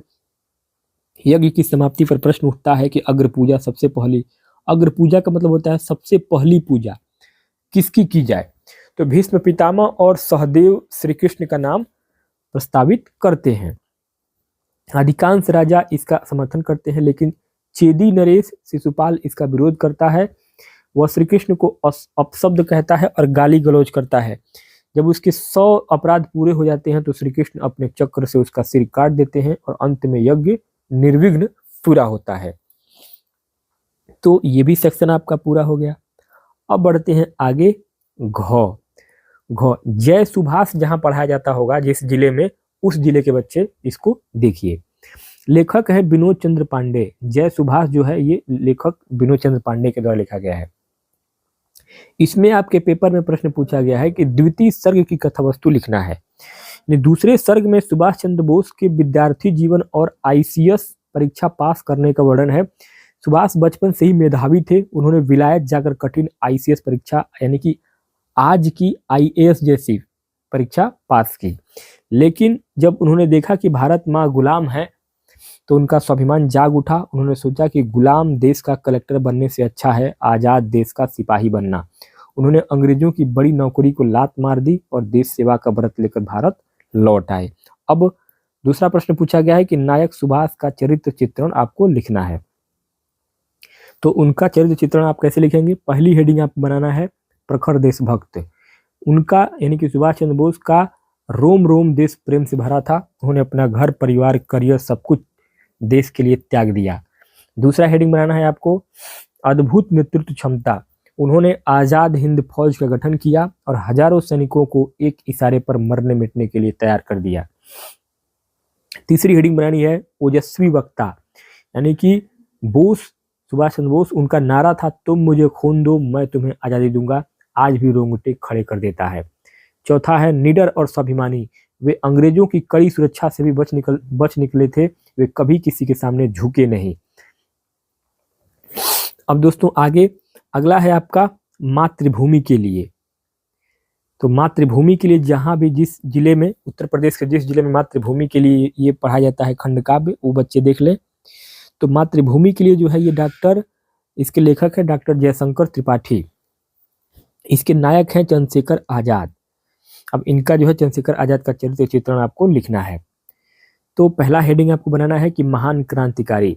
चंद्रशेखर आजाद भारतीय क्रांतिकारियों के सिरमौर थे और वे अंग्रेजों के लिए साक्षात काल थे। दूसरी हेडिंग बनानी है अद्भुत संगठनकर्ता, अर्थात चंद्रशेखर आजाद उन्होंने हिंदुस्तान सोशलिस्ट रिपब्लिकन आर्मी बनाई और भगत सिंह राजगुरु जैसे वीरों को एक साथ जोड़ा। तीसरी हेडिंग बनानी है वचन के पक्के, अर्थात चंद्रशेखर आजाद ने प्रतिज्ञा किया था कि मैं आजाद हूं और आजाद ही रहूंगा, जीते जी अंग्रेज मुझे छू नहीं सकेंगे। और अल्फ्रेड पार्क में, इलाहाबाद के अल्फ्रेड पार्क में अंतिम सांस तक लड़कर उन्होंने यह वचन निभाया। चौथा है निर्भीक, यानी कि 15 वर्ष की उम्र में ही उन्होंने मजिस्ट्रेट के सामने निडर होकर कहा था मेरा नाम आजाद है और पिता का नाम स्वाधीनता और घर जेल खाना है। तो दोस्तों ये रहा आपका। और इसमें दूसरा प्रश्न पूछा गया कि द्वितीय सर्ग की कथा वस्तु। तो द्वितीय सर्ग की कथा वस्तु अगर आप लिखेंगे इसका उत्तर रहेगा, ये रहेगा उत्तर कि यह सर्ग आजाद के संघर्ष का वर्णन करता है। द्वितीय सर्ग में जलियांवाला बाग हत्याकांड ने बालक चंद्रशेखर के मन में विद्रोह की आग भर दी थी और वे काशी में पढ़ते हुए असहयोग आंदोलन में कूद पड़े। उन्हें गिरफ्तार किया गया और 15 कोड़े मारने की सजा दी गई। हर कोड़े की मार पर वे भारत माता की जय और वंदे मातरम का नारा लगाते रहे। उनकी चमड़ी उधड़ गई लेकिन उन्होंने उफ तक नहीं की। इसी घटना के बाद वे आजाद के नाम से प्रसिद्ध हो गए। अब दोस्तों आगे 6 है कर्ण। तो कर्ण जहां भी पढ़ाया जाता होगा यूपी बोर्ड में, वो बच्चे देख लेंगे। इस कर्ण के लेखक है केदारनाथ मिश्र प्रभात। इसमें जो है प्रश्न पूछा गया है कुंती का चरित्र चित्रण। पहला आपको हेडिंग बनाना है कि ममतामयी लेकिन विवश माँ। कुंती कर्ण की असली माँ है, लेकिन लोक लाज समाज के डर से उसने कर्ण को त्याग दिया था। उसके हृदय में कर्ण के लिए असीम ममता है, पर वह उसे प्रकट नहीं कर पाती है। दूसरा है भाग्य की मारी, यानी कि उनका जीवन बहुत दुखदायी रहा। उससे यह देखना पड़ा कि उसके ही बेटे यानी कर्ण और अर्जुन एक दूसरे के खून के प्यासे हैं महाभारत में। तीसरा हेडिंग बनाना है आपको पश्चाताप की अग्नि में जलती हुई माँ, यानी कि कुंती माँ को जीवन भर इस बात का पछतावा रहा कि उसने अपने ज्येष्ठ पुत्र कर्ण के साथ न्याय नहीं किया। अब इसमें दूसरा प्रश्न पूछा गया है कि चतुर्थ सर्ग की कथा वस्तु क्या है। तो चतुर्थ सर्ग की कथा वस्तु हो जाएगा, यह सर्ग बहुत ही मार्मिक है। महाभारत का युद्ध शुरू होने वाला है। कुंती कर्ण के पास जाती है ताकि उसे बता सके कि वह उसी का पुत्र है। वह कर्ण से विनती करती है कि बेटा तुम दुर्योधन का साथ छोड़कर अपने भाई पांडवों के साथ आ जाओ। कर्ण अपनी माँ को पहचान जाता है और भावुक हो जाता है, लेकिन वह कहता है कि जिस दुर्योधन ने मुझे उस वक्त सहारा दिया जब सब मेरा अपमान कर रहे थे, मैं उसे धोखा नहीं दे सकता।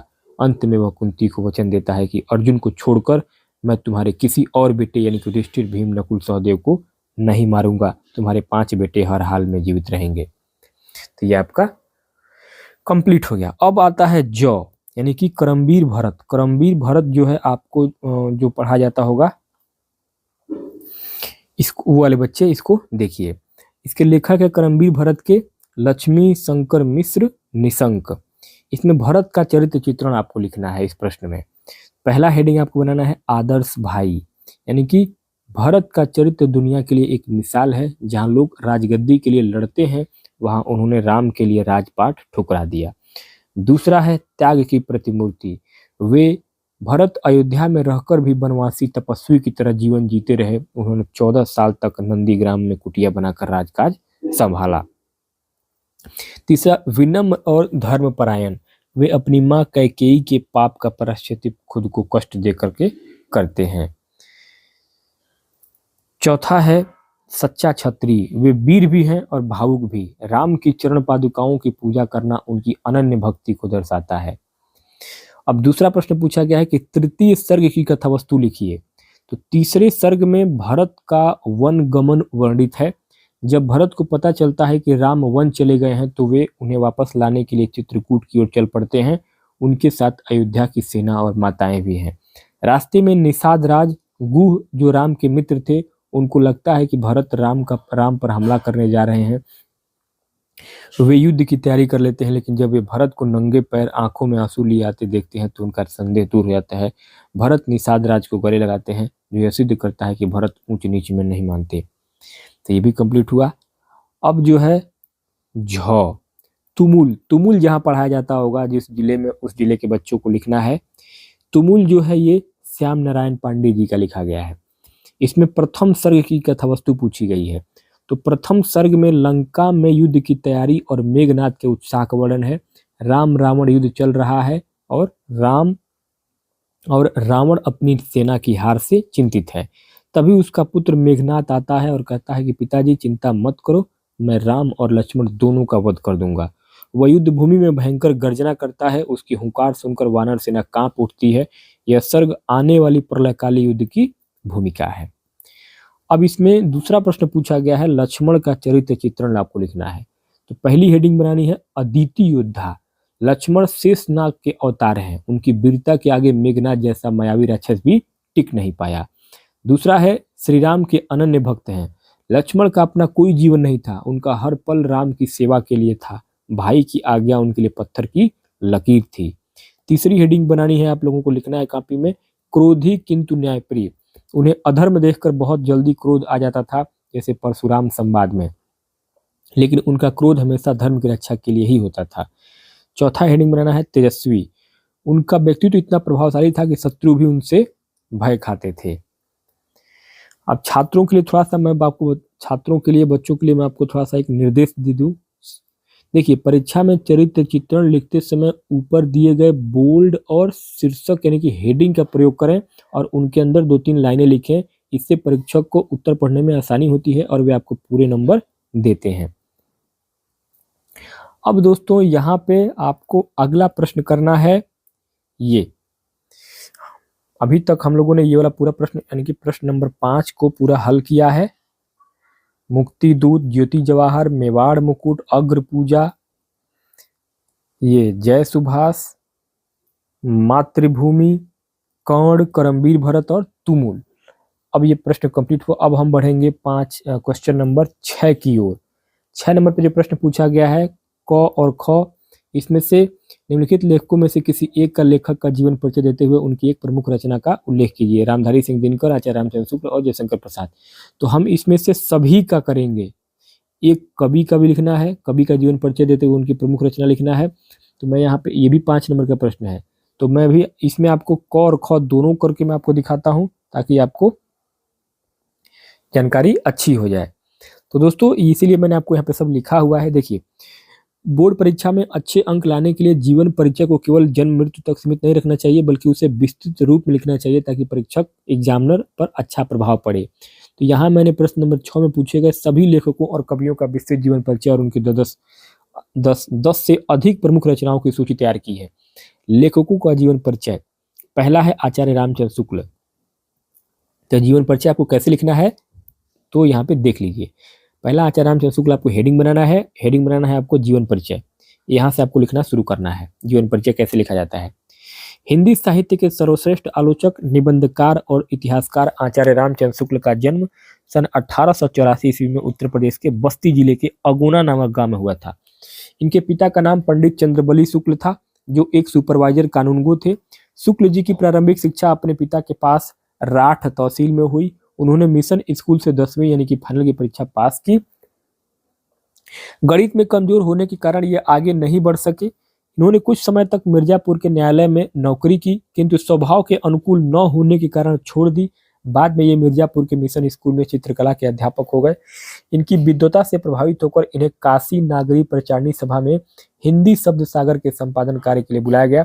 बाद में ये काशी हिंदू विश्वविद्यालय BHU में हिंदी विभाग के अध्यक्ष भी बने। इसी पद पर कार्य करते हुए सन 1941 में इनका स्वर्गवास हो गया। तो कुछ इस तरीके से मेरे बाबू, मेरे मित्रों, मेरे बच्चे, आप लोगों को ऐसे जीवन परिचय लिखना है, तभी आपको अच्छे नंबर हाई स्कूल में मिलेंगे। और प्रमुख रचनाएं आपको ऐसे लिखनी है। शुक्ल जी की रचनाएं, पहला है चिंतामणि, भाग 1 और भाग 2, ये क्या है, निबंध है। दूसरा है हिंदी साहित्य का इतिहास, जो क्या है, ऐतिहासिक ग्रंथ है। अगला है रस मीमांसा, जो क्या है, रामचंद्र शुक्ल का आलोचना है। अगला है त्रिवेणी, ये आलोचना सूर, तुलसी और जायसी पर है। तीसरा अगला है 11 वर्ष का समय, ये कहानी है रामचंद्र शुक्ल का। जायसी ग्रंथावली, ये संपादन है रामचंद्र शुक्ल का। तुलसी ग्रंथावली, ये भी संपादन है। भ्रमर गीत सार, ये भी संपादन है। अगला है अभिमन्युबध, अभिमन्युबध जो है ये आपकी कविता है। और अगला है मैगस्थनीज का भारत, ये अनुवाद है। और अगला है विश्व प्रपंच, ये क्या है, दर्शन है। तो ये सभी रचनाएं किसकी है, रामचंद्र शुक्ल जी की है। अब चलिए दूसरा जो आपको जीवन परिचय लिखना है, जयशंकर प्रसाद का लिखना है। तो आप जयशंकर प्रसाद का जीवन परिचय लिखेंगे इस तरीके से, जैसे मैं यहाँ पे लिख के आपको दिखा रहा हूँ। आपको लिखना है जीवन परिचय, हेडिंग बनाना है और उसके अंदर लिखना है छायावादी युग के प्रवर्तक और महाकवि जयशंकर प्रसाद का जन्म 1889 ईस्वी में काशी यानी कि वाराणसी के एक प्रतिष्ठित वैश्य परिवार में हुआ था। इनके पिता का नाम देवी प्रसाद था और इनका परिवार सुंघनी साहू के नाम से प्रसिद्ध था। प्रसाद जी का बचपन बहुत सुखमय था, परंतु युवावस्था में ही इनके माता पिता और बड़े भाई का निधन हो गया। घर की सारी जिम्मेदारी इनके कंधों पर आ गई। इन्होंने विद्यालय छोड़ दिया। घर पर ही हिंदी, संस्कृत और फारसी और अंग्रेजी भाषाओं का गहन अध्ययन किया। इनका जीवन बहुत संघर्षों में बीता, लेकिन इन्होंने साहित्य साधना कभी नहीं छोड़ी। अत्यधिक काम और जीवन के दुखों के कारण इनका स्वास्थ्य गिरता गया और क्षय रोग यानी कि टीबी से पीड़ित होकर के 1937 में इनका निधन हो गया, जयशंकर प्रसाद जी का। अब जयशंकर प्रसाद की 10 महत्वपूर्ण रचनाएं आपको मैं बता दूं, जो हमेशा याद रखिएगा, परीक्षा में पूछा जाता है। प्रसाद जी जो है वो बहुमुखी प्रतिभा के धनी थे। इनकी पहली रचना है आपका कमायनी, जो कि महाकाव्य थी। इनकी सबसे प्रसिद्ध रचना है कमायनी। दूसरा है आपका आंसू, यानी क्या है, ये काव्य है। तीसरा लहर, ये भी क्या है, आपका काव्य है। उसके बाद झरना काव्य है। चंद्रगुप्त नाटक है। स्कंदगुप्त, ये भी नाटक है। ध्रुव स्वामिनी नाटक है। अजात शत्रु नाटक है। कंकाल उपन्यास है। तितली उपन्यास है। इरावती उनका जो है यही इरावती के समय वो एक्सपायर हुए थे। तो ये अपूर्व उपन्यास है। आकाशदीप उनकी कहानी है, आंधी कहानी है। तो ये सब कहानी थी। यहाँ पे आपका समाप्त होता है जीवन परिचय जयशंकर प्रसाद जी का। अब आता है आपका तीसरा, रामधारी सिंह दिनकर। इनका जो है जीवन परिचय आपको कैसे लिखना है बोर्ड की परीक्षा में।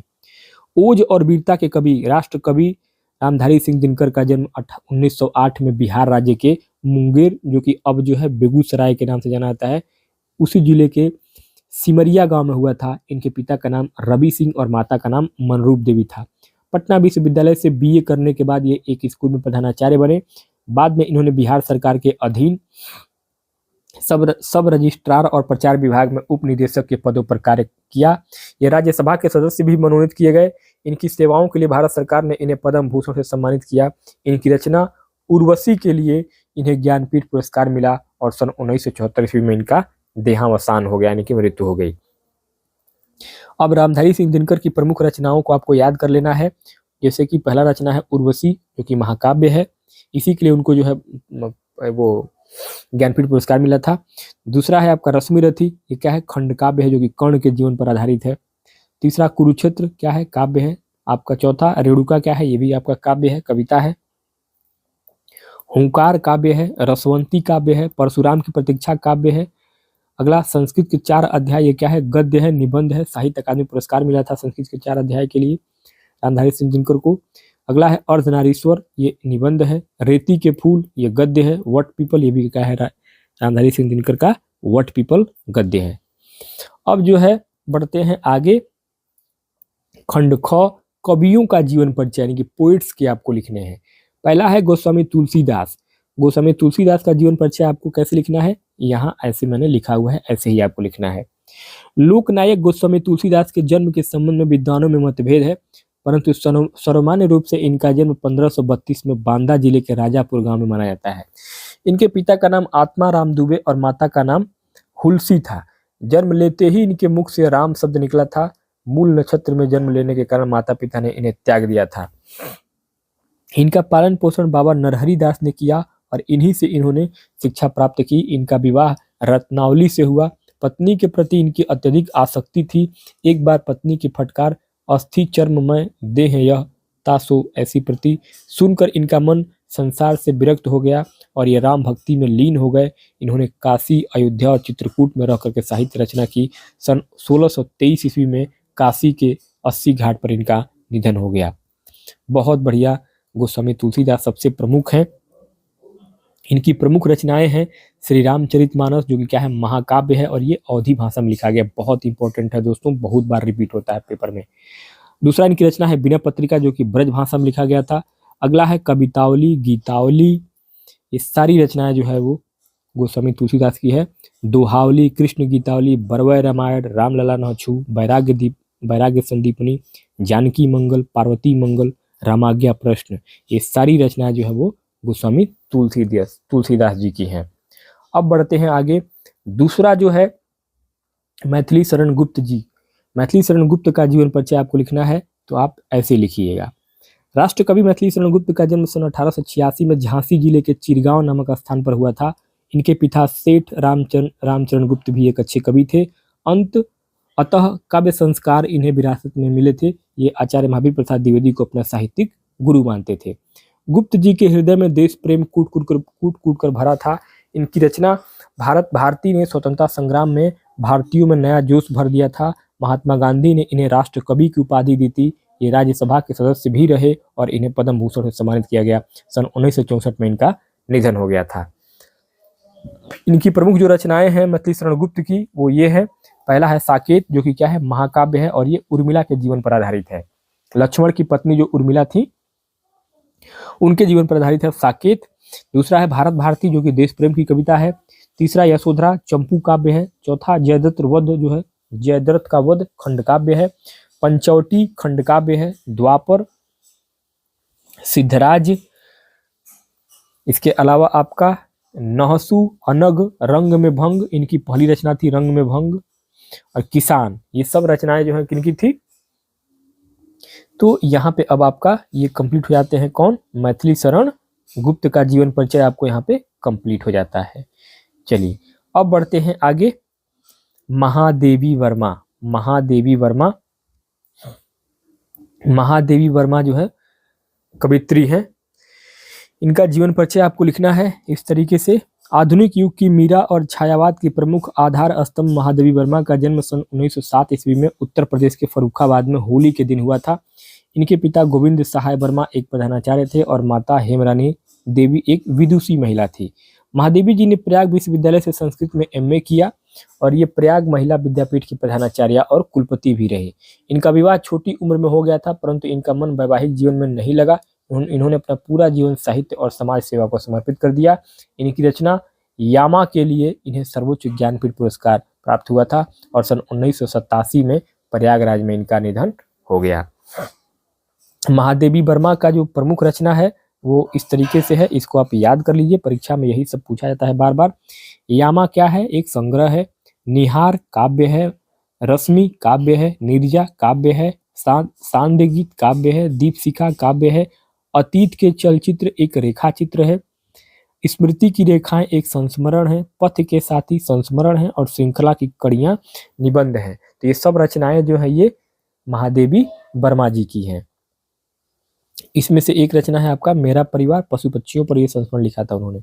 और छात्रों के लिए, बच्चों के लिए एक टिप्स मेरे तरफ से कि परीक्षा में आप लेखक का जीवन परिचय लिखते समय एक संक्षिप्त परिचय बॉक्स जरूर बनाएं, जिसमें जन्म, मृत्यु, माता पिता और जन्म स्थान आपको ऐसे बॉक्स बना करके यहाँ पे आप जन्म, जन्म स्थान, मृत्यु कब हुआ था, माता पिता क्या नाम था, ये सब आपको एक बॉक्स बना के लिख देना है। उससे और अच्छा आपको नंबर मिल जाएगा यूपी बोर्ड हाई स्कूल में। और उसके बाद विस्तार से लिखें और अंत में रचनाएं जो है वो बुलेट पॉइंट में लिखें, इससे आपको पूरे नंबर मिल जाएंगे। अब दोस्तों आपको प्रश्न नंबर 7, 8, 9 का उत्तर मैं आपको यहाँ बता रहा हूँ। तो यहाँ पे जो है, चलिए पेपर पहले आपको दिखा दूँ। पेपर ये रहा, हमने 6 नंबर के प्रश्न को पूरा हल कर लिया है। रामधारी सिंह दिनकर, आचार्य रामचंद्र शुक्ल, जयशंकर प्रसाद, सभी का लेखक का जीवन परिचय देते हुए हम लोगों ने उनकी प्रमुख रचनाओं को भी देख लिया है। ऐसे ही खंड ख में कवियों में से किसी एक का कवि का जीवन परिचय लिखना था, हमने तीनों कवियों का रचना लिख दिया है और पूरा व्याख्या कर दिया है। अब 7वें प्रश्न की ओर बढ़ेंगे, जो कि पूछा है कि अपनी पाठ्य पुस्तक में कंठस्थ कोई एक श्लोक लिखिए जो इस प्रश्न पत्र में न आया हो। 8वां है प्रश्न कि अपने भाई की शादी में आमंत्रित करने हेतु अपने मित्र को पत्र लिखिए या 2 दिन का अवकाश लेने हेतु प्रधानाचार्य को प्रार्थना पत्र लिखिए। ये सब का ये 7वां जो प्रश्न है ये 2 नंबर का है। 8वां जो प्रश्न है ये 4 नंबर का है। और उसके बाद आपका जो 9वां प्रश्न पूछा गया है, 9वां प्रश्न पूछा गया है, इसमें किन्हीं 2 प्रश्नों के उत्तर संस्कृत में देना है। चंद्रशेखर क असित भूमेह गुरुत्तर किम अस्ति, तीसरा पुरुराज केन सह युद्धम अकरोत और चौथा वाराणसी के साथ संगम स्थली अस्ति। ये जो है आपके 2 प्रश्नों के उत्तर दे रहे हैं, तो 2 नंबर का ये प्रश्न है। तो इसको चलिए मैं आपको अब 7, 8, 9 इन तीनों प्रश्नों को चलिए मैं आपको करके दिखाता हूं। चलिए, तो अब जो है आपको यहाँ पे प्रश्न नंबर 7 कंठस्थ किया हुआ श्लोक लिखना है और इसमें निर्देश दिया गया था कि अपनी पाठ्य पुस्तक से याद किया हुआ कोई श्लोक लिखिए जो इस प्रश्न पत्र में न आया हो। तो प्रश्न पत्र में आपका ये सब श्लोक दिया हुआ था, इसलिए इन्हें नहीं लिखना है।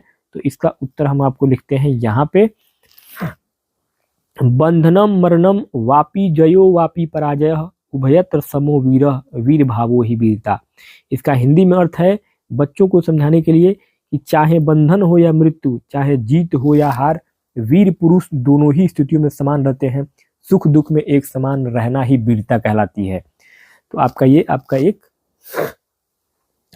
श्लोक हो गया जो इस पेपर में नहीं दिया गया था। बाकी आपका सही उत्तर जो है विकल्प 2 हो जाएगा। दूसरा जो है, सर्वे भवन्तु सुखिनः सर्वे सन्तु निरामया सर्वे भद्राणि पश्यन्तु मां कश्चिद दुख भाग भवेत। तो ये जो है आपका एक श्लोक हो गया। इसमें होता है कि सभी सुखी हो, सभी रोग मुक्त यानी कि निरोग हो, सभी का कल्याण हो और किसी को भी कोई दुख ना हो।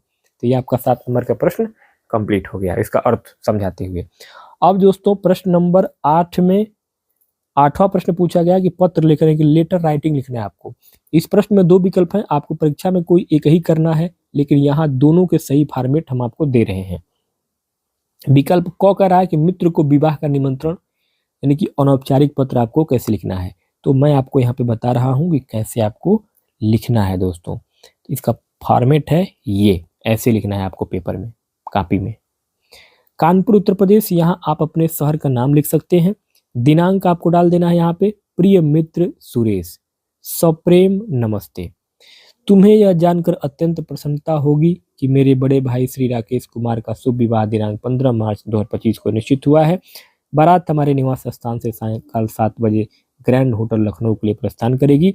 इस शुभ अवसर पर गीत संगीत और प्रीति भोज का आयोजन किया गया है। मैं तुम्हें इस विवाह में शामिल होने के लिए विशेष रूप से आमंत्रित कर रहा हूँ। तुम्हारे बिना मेरी खुशी अधूरी रहेगी। हम साथ मिलकर बहुत आनंद लेंगे। कृपया अपने माता पिता को भी मेरा प्रणाम कहना और छोटे भाई को प्यार देना। मैं तुम्हारे आने की प्रतीक्षा करूंगा। तुम्हारा अभिन्न मित्र। तो यहाँ पे दोस्तों क ख ग, बोर्ड परीक्षा में अपना असली नाम नहीं लिखा जाता है, क ख ग लिखें। तो इस तरीके से जो है आप अपने मित्र को शादी में बुलाने के लिए निमंत्रण पत्र लिख देंगे, ऐसे ही लिखा जाता है।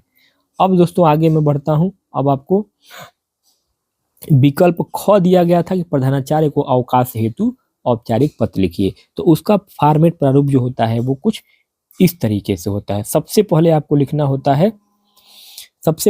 होता है सेवा में श्रीमान प्रधानाचार्य जी, राजकीय इंटर कॉलेज प्रयागराज उत्तर प्रदेश। विषय 2 दिन के अवकाश हेतु प्रार्थना पत्र। महोदय, सबने निवेदन है कि मैं आपके विद्यालय की कक्षा 10वीं ब का छात्र हूं। मुझे कल रात से अचानक तेज बुखार आ गया है। डॉक्टर ने मुझे वायरल फीवर बताया है और 2 दिन तक पूर्ण विश्राम करने की सलाह दी है। इस कारण मैं विद्यालय आने में असमर्थ हूं। अतः आपसे विनम्र अनुरोध है कि मुझे दिनांक 20/2/2025 से 21/2/2025 तक 2 दिन का आकस्मिक अवकाश प्रदान करने की कृपा करें। मैं आपका अत्यंत आभारी रहूंगा। धन्यवाद। आपका आज्ञाकारी शिष्य, नाम क ख ग, कक्षा 10 ब, अनुक्रमांक यहाँ रोल नंबर लिख दें और दिनांक 20/2/2025। तो इस तरीके से जो है आप अपने प्रधानाचार्य को लिखेंगे प्रार्थना पत्र 2 दिन की छुट्टी के लिए। तो आपका ये भी आपका फॉर्मेट प्रश्न कंप्लीट हो गया। अब बढ़ते हैं प्रश्न संख्या 9 की ओर। संस्कृत प्रश्नोत्तर पूछे गए थे। किन्हीं 2 प्रश्नों के उत्तर देना है। यहाँ मैं चारों का उत्तर दे रहा हूं ताकि आपको कोई भी 2 प्रश्न आप इसको याद कर पाए। पहला प्रश्न पूछा गया था, 1 सेकंड। अब दोस्तों आगे प्रश्न संख्या 9 में जो है हम लोग हल करते हैं। इसमें किन्हीं 2 प्रश्नों को देना है, तो हम सभी प्रश्नों को देंगे ताकि आपको और समझ में आ जाए। इसमें प्रश्न पूछा गया था कि चंद्रशेखर कः आसीत, यानी चंद्रशेखर कौन थे। तो इसका उत्तर है चंद्रशेखर एक प्रसिद्ध क्रांतिकारी देशभक्त च आसीत, यानी कि चंद्रशेखर एक प्रसिद्ध क्रांतिकारी और देशभक्त थे। दूसरा प्रश्न पूछा गया था कि भूमे गुरुतरम किम अस्ति, यानी कि भूमि से भारी क्या है। तो उत्तर होगा माता गुरुतरा भूमे अस्ति, अर्थात माता भूमि से अधिक भारी यानी कि महान होती है। अगला प्रश्न पूछा गया था कि पुरुराज केन सह युद्धम अकरोत, यानी पुरुराज ने किसके साथ युद्ध किया। तो उत्तर होगा पुरुराज अलक्षेंद्रेण सह युद्धम अकरोत, यानी कि पुरुराज ने अलक्षेंद्र यानी कि सिकंदर के साथ युद्ध किया था। अगला प्रश्न पूछा कि वाराणसी केशा संगम स्थली अस्ति, यानी कि वाराणसी किनकी संगम स्थली है। तो उत्तर लिखना है आपको कॉपी में, वाराणसी विविध धर्माना संगम स्थली अस्ति, अर्थात वाराणसी विविध धर्मों की संगम स्थली है। दोस्तों एक टिप मैं आपको देना चाहता हूँ, संस्कृत के उत्तर में विभक्ति यानी ग्रामर का सही होना बहुत जरूरी है। जैसे केन के उत्तर में अलक्षेंद्रेण ही लिखना चाहिए, तो ये आपको ध्यान देना है पेपर में, हाई स्कूल में। आगे अब मेरे मित्रों आगे जो है परीक्षा में निबंध का प्रश्न पूछा गया है। चलिए पहले आपको पेपर दिखा दें। ये रहा पेपर में 10वां और आखिरी प्रश्न हिंदी भाषा में पूछा गया है कि निम्नलिखित विषयों में से किसी एक विषय पर आपको निबंध लिखना है, और ये 7 नंबर का अकेले प्रश्न है, 10वां प्रश्न। इसमें चाहे तो आप साहित्य और समाज पर लिख सकते हैं, या स्वच्छ भारत अभियान पर लिख सकते हैं, या लोकतंत्र में मतदान का महत्व इस पर लिख सकते हैं, या मेरा प्रिय कवि पर लिख सकते हैं, या नारी सशक्तिकरण पर लिख सकते हैं। परंतु मैं आपको इस वीडियो में सभी पर एक एक विषय पर निबंध लिख के दिखाऊंगा, ताकि आपको जो मन में आए वो निबंध आप परीक्षा में लिख पाएं या लिखे हों। तो दोस्तों यहाँ जो है कक्षा 10 के स्तर के अनुसार पांचों विषयों पर विस्तृत निबंध दिए गए हैं। पहला है आपका साहित्य और समाज। इसमें आपको एक रूपरेखा, एक आउटलाइन बनानी होती है। जैसे कि पहले आपको प्रस्तावना लिखना है, उसके बाद साहित्य और समाज का संबंध लिखना है, उसके बाद साहित्य का समाज पर क्या प्रभाव पड़ेगा वो लिखना है, उसके बाद समाज का साहित्य पर क्या प्रभाव पड़ेगा ये लिखना है, और लास्ट में आपको उपसंहार देना है। तो ये एक आउटलाइन आपको 1, 2, 3, 4 और 5 हेडिंग बना करके पूरा आपको निबंध लिखना है। तो चलिए अब आपको समझाते हैं। सबसे पहले प्रस्तावना कैसे लिखा जाता है ये आप समझिए। प्रस्तावना लिखा जाता है कि कहा जाता है कि साहित्य समाज का दर्पण है। जिस प्रकार दर्पण में हम अपना चेहरा देखते हैं, उसी प्रकार साहित्य में हमें समाज का असली रूप दिखाई देता है। साहित्य केवल मनोरंजन का साधन नहीं है, बल्कि यह समाज का मार्गदर्शक भी है। दूसरा हेडिंग बनाएंगे साहित्य और समाज का संबंध। साहित्य और समाज का चोली दामन का साथ है। कोई भी साहित्यकार यानी लेखक और कभी समाज से अलग होकर रचना नहीं कर सकता। और समाज में जो देखता है, जो अनुभव करता है, उसी को अपनी कलम के माध्यम से कागज पर उतारता है। अगर समाज शरीर है तो साहित्य उसकी आत्मा है। तीसरा, साहित्य का समाज पर क्या प्रभाव पड़ेगा। सच्चा साहित्य समाज को बदलने की ताकत रखता है। जब हमारा देश गुलाम था, तब मैथिली शरण गुप्त और प्रेमचंद जैसे साहित्यकारों ने अपनी रचनाओं से लोगों में आज़ादी का जोश भरा था। रामचरितमानस ने सदियों से भारतीय समाज को नैतिकता और आदर्श का पाठ पढ़ाया। कबीर और तुलसीदास ने अपनी रचनाओं से समाज में फैली कुरीतियों पर प्रहार किया। इसमें आप लिख सकते हैं कि वियोगी होगा पहला कवि, आह से उपजा होगा गान, उमड़ कर आंखों से चुपचाप बही होगी कविता अनजान। अब लास्ट में आपको उपसंहार देना है। अतः हम कह सकते हैं कि साहित्य और समाज एक दूसरे के पूरक हैं। आज के लेखकों का यह कर्तव्य है कि वे ऐसा साहित्य लिखें जो समाज को सही दिशा दिखाए, न कि उसे गुमराह करे। एक स्वस्थ समाज के निर्माण में श्रेष्ठ साहित्य का होना अत्यंत आवश्यक है। तो कुछ इस तरीके से आपको जो है वो निबंध लिखना होता है। अब दूसरा जो हेडिंग दिया गया था, स्वच्छ भारत मिशन, इस पे आपको कैसे लिखना है। तो वही आपको पहले प्रस्तावना, फिर अभियान की शुरुआत, फिर अभियान का उद्देश्य और फिर हमारा कर्तव्य, इस तरीके से, और लास्ट में आपको उपसंहार देना है। तो अब चलिए इस पे हम आपको कभी लिख के दिखाते हैं निबंध। प्रस्तावना में लिखना है, स्वच्छता ईश्वर भक्ति के समान है। एक स्वस्थ शरीर में ही स्वस्थ मस्तिष्क का निवास होता है, और स्वस्थ शरीर के लिए आसपास की स्वच्छता बहुत जरूरी है। इसी उद्देश्य को लेकर भारत सरकार ने स्वच्छ भारत अभियान की शुरुआत की है। दूसरा हेडिंग है कि अभियान की शुरुआत। इस महाअभियान की शुरुआत हमारे वर्तमान प्रधानमंत्री श्री नरेंद्र मोदी जी ने 2 अक्टूबर 2014 को गांधी जयंती के अवसर पर की थी। महात्मा गांधी का सपना था कि भारत न केवल आजाद हो बल्कि स्वच्छ और निर्मल भी हो। मोदी जी ने कुछ झाड़ू लगाकर इस अभियान को एक जन आंदोलन बना दिया था। तीसरा है अभियान का उद्देश्य। इस अभियान का उद्देश्य होना चाहिए कि खुले में शौच से मुक्ति यानी हर घर में शौचालय हो, कचरा प्रबंधन यानी गीले और सूखे कचरे को अलग करना, साफ पानी पीने का उपलब्ध कराना, लोगों की मानसिकता में बदलाव लाना, स्वच्छ भारत, स्वस्थ भारत, एक कदम स्वच्छता की ओर। अगला चौथा हेडिंग बनाना है आपको, हमारा कर्तव्य। सरकार अकेले सब कुछ नहीं कर सकती है, हमें भी इसमें योगदान देना होगा। हमें कचरा डस्टबिन में ही डालना चाहिए। प्लास्टिक का प्रयोग बंद करना चाहिए और अपने आसपास के लोगों को सफाई के प्रति जागरूक करना चाहिए। लास्ट में आप उपसंहार लिखेंगे कि स्वच्छ भारत अभियान केवल एक सरकारी योजना नहीं है, बल्कि एक राष्ट्रीय कर्तव्य है। पिछले कुछ वर्षों में देश की तस्वीर बदली है, लेकिन अभी भी बहुत कुछ करना बाकी है। आइए हम संकल्प लें कि हमें अपने भारत को स्वच्छ और सुंदर बनाएंगे। अब तीसरा जो आपका निबंध दिया गया था कि लोकतंत्र में मतदान का महत्व, तो ये हो जाएगा आपका रूपरेखा। सबसे पहले आपको बनाना है प्रस्तावना, लोकतंत्र का अर्थ, मतदान की शक्ति, अनिवार्य मतदान क्यों, और पांचवा उपसंहार। तो प्रस्तावना में आपको सबसे पहले क्या लिखना है, भारत दुनिया का सबसे बड़ा लोकतांत्रिक देश है। अब्राहम लिंकन ने कहा था लोकतंत्र जनता का जनता के लिए और जनता द्वारा शासन है। इस शासन को चलाने के लिए सबसे महत्वपूर्ण शक्ति है मतदान यानी कि वोटिंग। दूसरा, मतदान की शक्ति क्या है। मतदान वह शक्ति है जिसके द्वारा एक आम नागरिक भी देश के भविष्य का फैसला करता है। एक वोट से सरकार भी बनती है और गिर भी सकती है। मतदान करके हम अपनी पसंद का प्रतिनिधि चुनते हैं जो हमारी समस्याओं को संसद या विधानसभा में उठा सके। तीसरा है जागरूक मतदाता। अक्सर लोग सोचते हैं कि मेरे एक वोट से क्या होगा। यह सोच गलत है। बूंद बूंद से ही घड़ा भरता है। यदि हम वोट नहीं देंगे तो गलत लोग सत्ता में आ जाएंगे और फिर हमें 5 साल तक पछताना पड़ेगा। सारे काम छोड़ दो, सबसे पहले वोट दो। ये आपको एक स्लोगन लिख देना है इसमें, ताकि और अच्छा हो जाएगा आपका निबंध।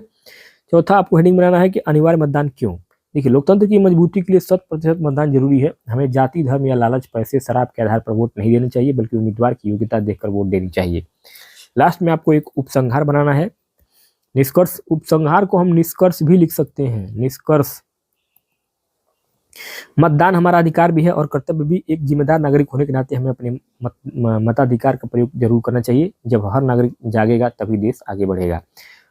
तो ये 3 आपके जो है निबंध हो गए। चौथा निबंध है मेरा प्रिय कवि तुलसीदास, माय फेवरेट पोएट। पहले रूपरेखा, प्रस्तावना, जीवन परिचय, उनकी प्रमुख रचनाएं और प्रिय होने का कारण, और फिर 5वां उपसंहार। प्रस्तावना आपको सबसे पहले लिखना है निबंध की शुरुआत में। हिंदी साहित्य के आकाश में कई सितारे चमके, लेकिन जो चमक गोस्वामी तुलसीदास जी की है और किसी और की नहीं। वे न केवल एक कवि थे बल्कि एक समाज सुधारक और भक्त भी थे, इसलिए वे मेरे सबसे प्रिय कवि हैं। जीवन परिचय, तुलसीदास जी का जन्म संवत 1532 लगभग 1532 में बांदा जिले के राजापुर गांव में हुआ था। इनके पिता का नाम आत्मा राम दुबे और माता का नाम हुलसी था। पत्नी रत्नावली की डांट सुनकर इनका मन भगवान राम की भक्ति में रम गया था। तीसरा, प्रमुख रचनाएं। तुलसीदास जी ने लगभग 12 प्रमाणिक ग्रंथ लिखे, जिनमें प्रमुख प्रमाणिक उनकी ग्रंथें हैं। पहला है आपका रामचरितमानस महाकाव्य, दूसरा विनय पत्रिका, तीसरा कवितावली, चौथा दोहावली। इसी प्रकार चौथा है प्रिय होने का कारण क्या है। तुलसीदास जी मेरे प्रिय कवि इसलिए हैं क्योंकि उन्होंने रामचरितमानस जैसा ग्रंथ लिखा। इसमें उन्होंने एक आदर्श पुत्र, आदर्श भाई, आदर्श पत्नी और आदर्श राजा का चित्रण किया है। उनकी भाषा अवधी और ब्रज बहुत ही सरल और मधुर है। उन्होंने समाज को जोड़ने का काम किया है। इसमें से आप 2 लाइन का कविता भी लिख सकते हैं। सूर सूर तुलसी शशि उड़ुगन केशवदास, अब के कवि खदयोत्सम जह तह करत प्रकाश। अब आगे लास्ट में आपको उपसंहार दे देना है कि तुलसीदास जी का साहित्य आज भी हमारे जीवन में प्रकाश फैला रहा है। वे भारतीय संस्कृति के रक्षक थे। उनका रामचरितमानस घर घर में पूजा जाता है। सचमुच वे हिंदी साहित्य के सूर्य हैं। 5वां आपको निबंध लिखना था नारी सशक्तिकरण के ऊपर। तो इसके लिए आप क्या करेंगे, एक रूपरेखा तैयार करेंगे। पहले प्रस्तावना लिखेंगे, उसके बाद फिर प्राचीन और वर्तमान स्थिति, फिर नारी सशक्तिकरण की आवश्यकता, फिर सरकार के प्रयास और 5वां उपसंहार। तो प्रस्तावना आपको कैसे लिखना है। प्रस्तावना आपको लिखना है नारी शक्ति का प्रतीक है कि किसी भी देश का विकास तब तक संभव नहीं है जब तक वहाँ की महिलाओं का विकास न हो। स्वामी विवेकानंद ने कहा था कि उस पक्षी का उड़ना असंभव है जिसका एक पंख यानी कि नारी कमजोर हो। दूसरा, प्राचीन और वर्तमान स्थिति। प्राचीन भारत में नारियों को देवी का दर्जा प्राप्त था। यत्र नारीसुते पूज्यन्ते रमन्ते तत्र देवता। लेकिन मध्यकाल में उनकी स्थिति खराब हो गई। उन्हें घर की 4 दीवारी में कैद कर दिया गया। आज स्थिति बदल रही है। आज महिलाएं राष्ट्रपति, पायलट, डॉक्टर और सैनिक बनकर देश की सेवा कर रही हैं। तीसरा आपको हेडिंग बनाना है सशक्तिकरण की आवश्यकता। नारी सशक्तिकरण का अर्थ है महिलाओं को उनके अधिकारों के प्रति जागरूक करना और उन्हें निर्णय लेने की आज़ादी देना। समाज में आज भी दहेज प्रथा, कन्या भ्रूण हत्या और घरेलू हिंसा जैसी बुराइयां हैं जिन्हें खत्म करने के लिए नारी का सशक्त होना बहुत जरूरी है। 5वां है सरकार के प्रयास। भारत सरकार ने महिलाओं के लिए कई योजनाएं चलाई हैं, जैसे कि आपका बेटी बचाओ बेटी पढ़ाओ, उज्ज्वला योजना, सुकन्या समृद्धि योजना, संसद में महिलाओं के लिए आरक्षण। अंत में आपको उपसंहार देना है। 5वीं हेडिंग, आज की नारी अब अबला नहीं सबला है। हमें अपनी सोच बदलनी होगी। जब एक बेटी पढ़ती है तो वह 2 परिवारों को शिक्षित करती है। नारी का सम्मान ही राष्ट्र का सम्मान है। दोस्तों, परीक्षा में आप सबसे पहले वह विषय चुनिए जिस पर आपको सबसे अच्छे कोट यानी कि उद्धरण याद हो। निबंध को कम से कम 2.5 से 3 पेज में लिखें और हेडिंग को काले पेन से अंडरलाइन करते चलें ताकि आपका निबंध और अच्छा दिख सके। तो दोस्तों, इस तरीके से हमने आज इस वीडियो में उत्तर प्रदेश का हाई स्कूल यानी कि क्लास 10th 10वीं का जो बोर्ड का एग्जाम होता है यूपी बोर्ड का, उस यूपी बोर्ड के क्लास 10th का हिंदी का पूरा पेपर हमने सॉल्व किया है। हिंदी विषय का पूरा पेपर, और ये ऑफिशियल पेपर था 2025 का। ये पेपर हमने, चलिए पेपर दिखा दे आपको। ये पेपर था, ये पूरा आपका पेपर था। ये पेपर था पूरा हिंदी का, ऑफिशियल पेपर था। 801 BA कोड था और 70 नंबर का पूरा ये हिंदी का प्रश्न था 2025 का। तो इस पूरे पेपर को हम लोगों ने हल किया है। 3 घंटे 15 मिनट का समय था। ये मैंने वीडियो इसलिए मैं बना रहा हूँ ताकि जो 2026 में जो बच्चे हाई स्कूल का परीक्षा यूपी बोर्ड का देने जा रहे हैं, उनको 2025 का पेपर कैसा आया था और कैसे हल करना है, ये देखकर बहुत अच्छा तैयारी हो जाएगा। तो दोस्तों, ये वीडियो कैसा लगा मुझे कमेंट बॉक्स में ज़रूर बताइएगा। बाकी मिलते हैं नेक्स्ट अगले वीडियो में। यूपी बोर्ड हाई स्कूल के अंग्रेजी विषय के पूरे प्रश्न पत्र को हल करके ऐसे ही मैं अपलोड करूंगा, तो उसको भी आप जरूर देखिएगा। बाकी हिंदी की तैयारी के लिए आपको ये वीडियो बहुत हेल्प करेगा। तो दोस्तों, बहुत बहुत धन्यवाद हमारे साथ इस वीडियो में बने रहने के लिए।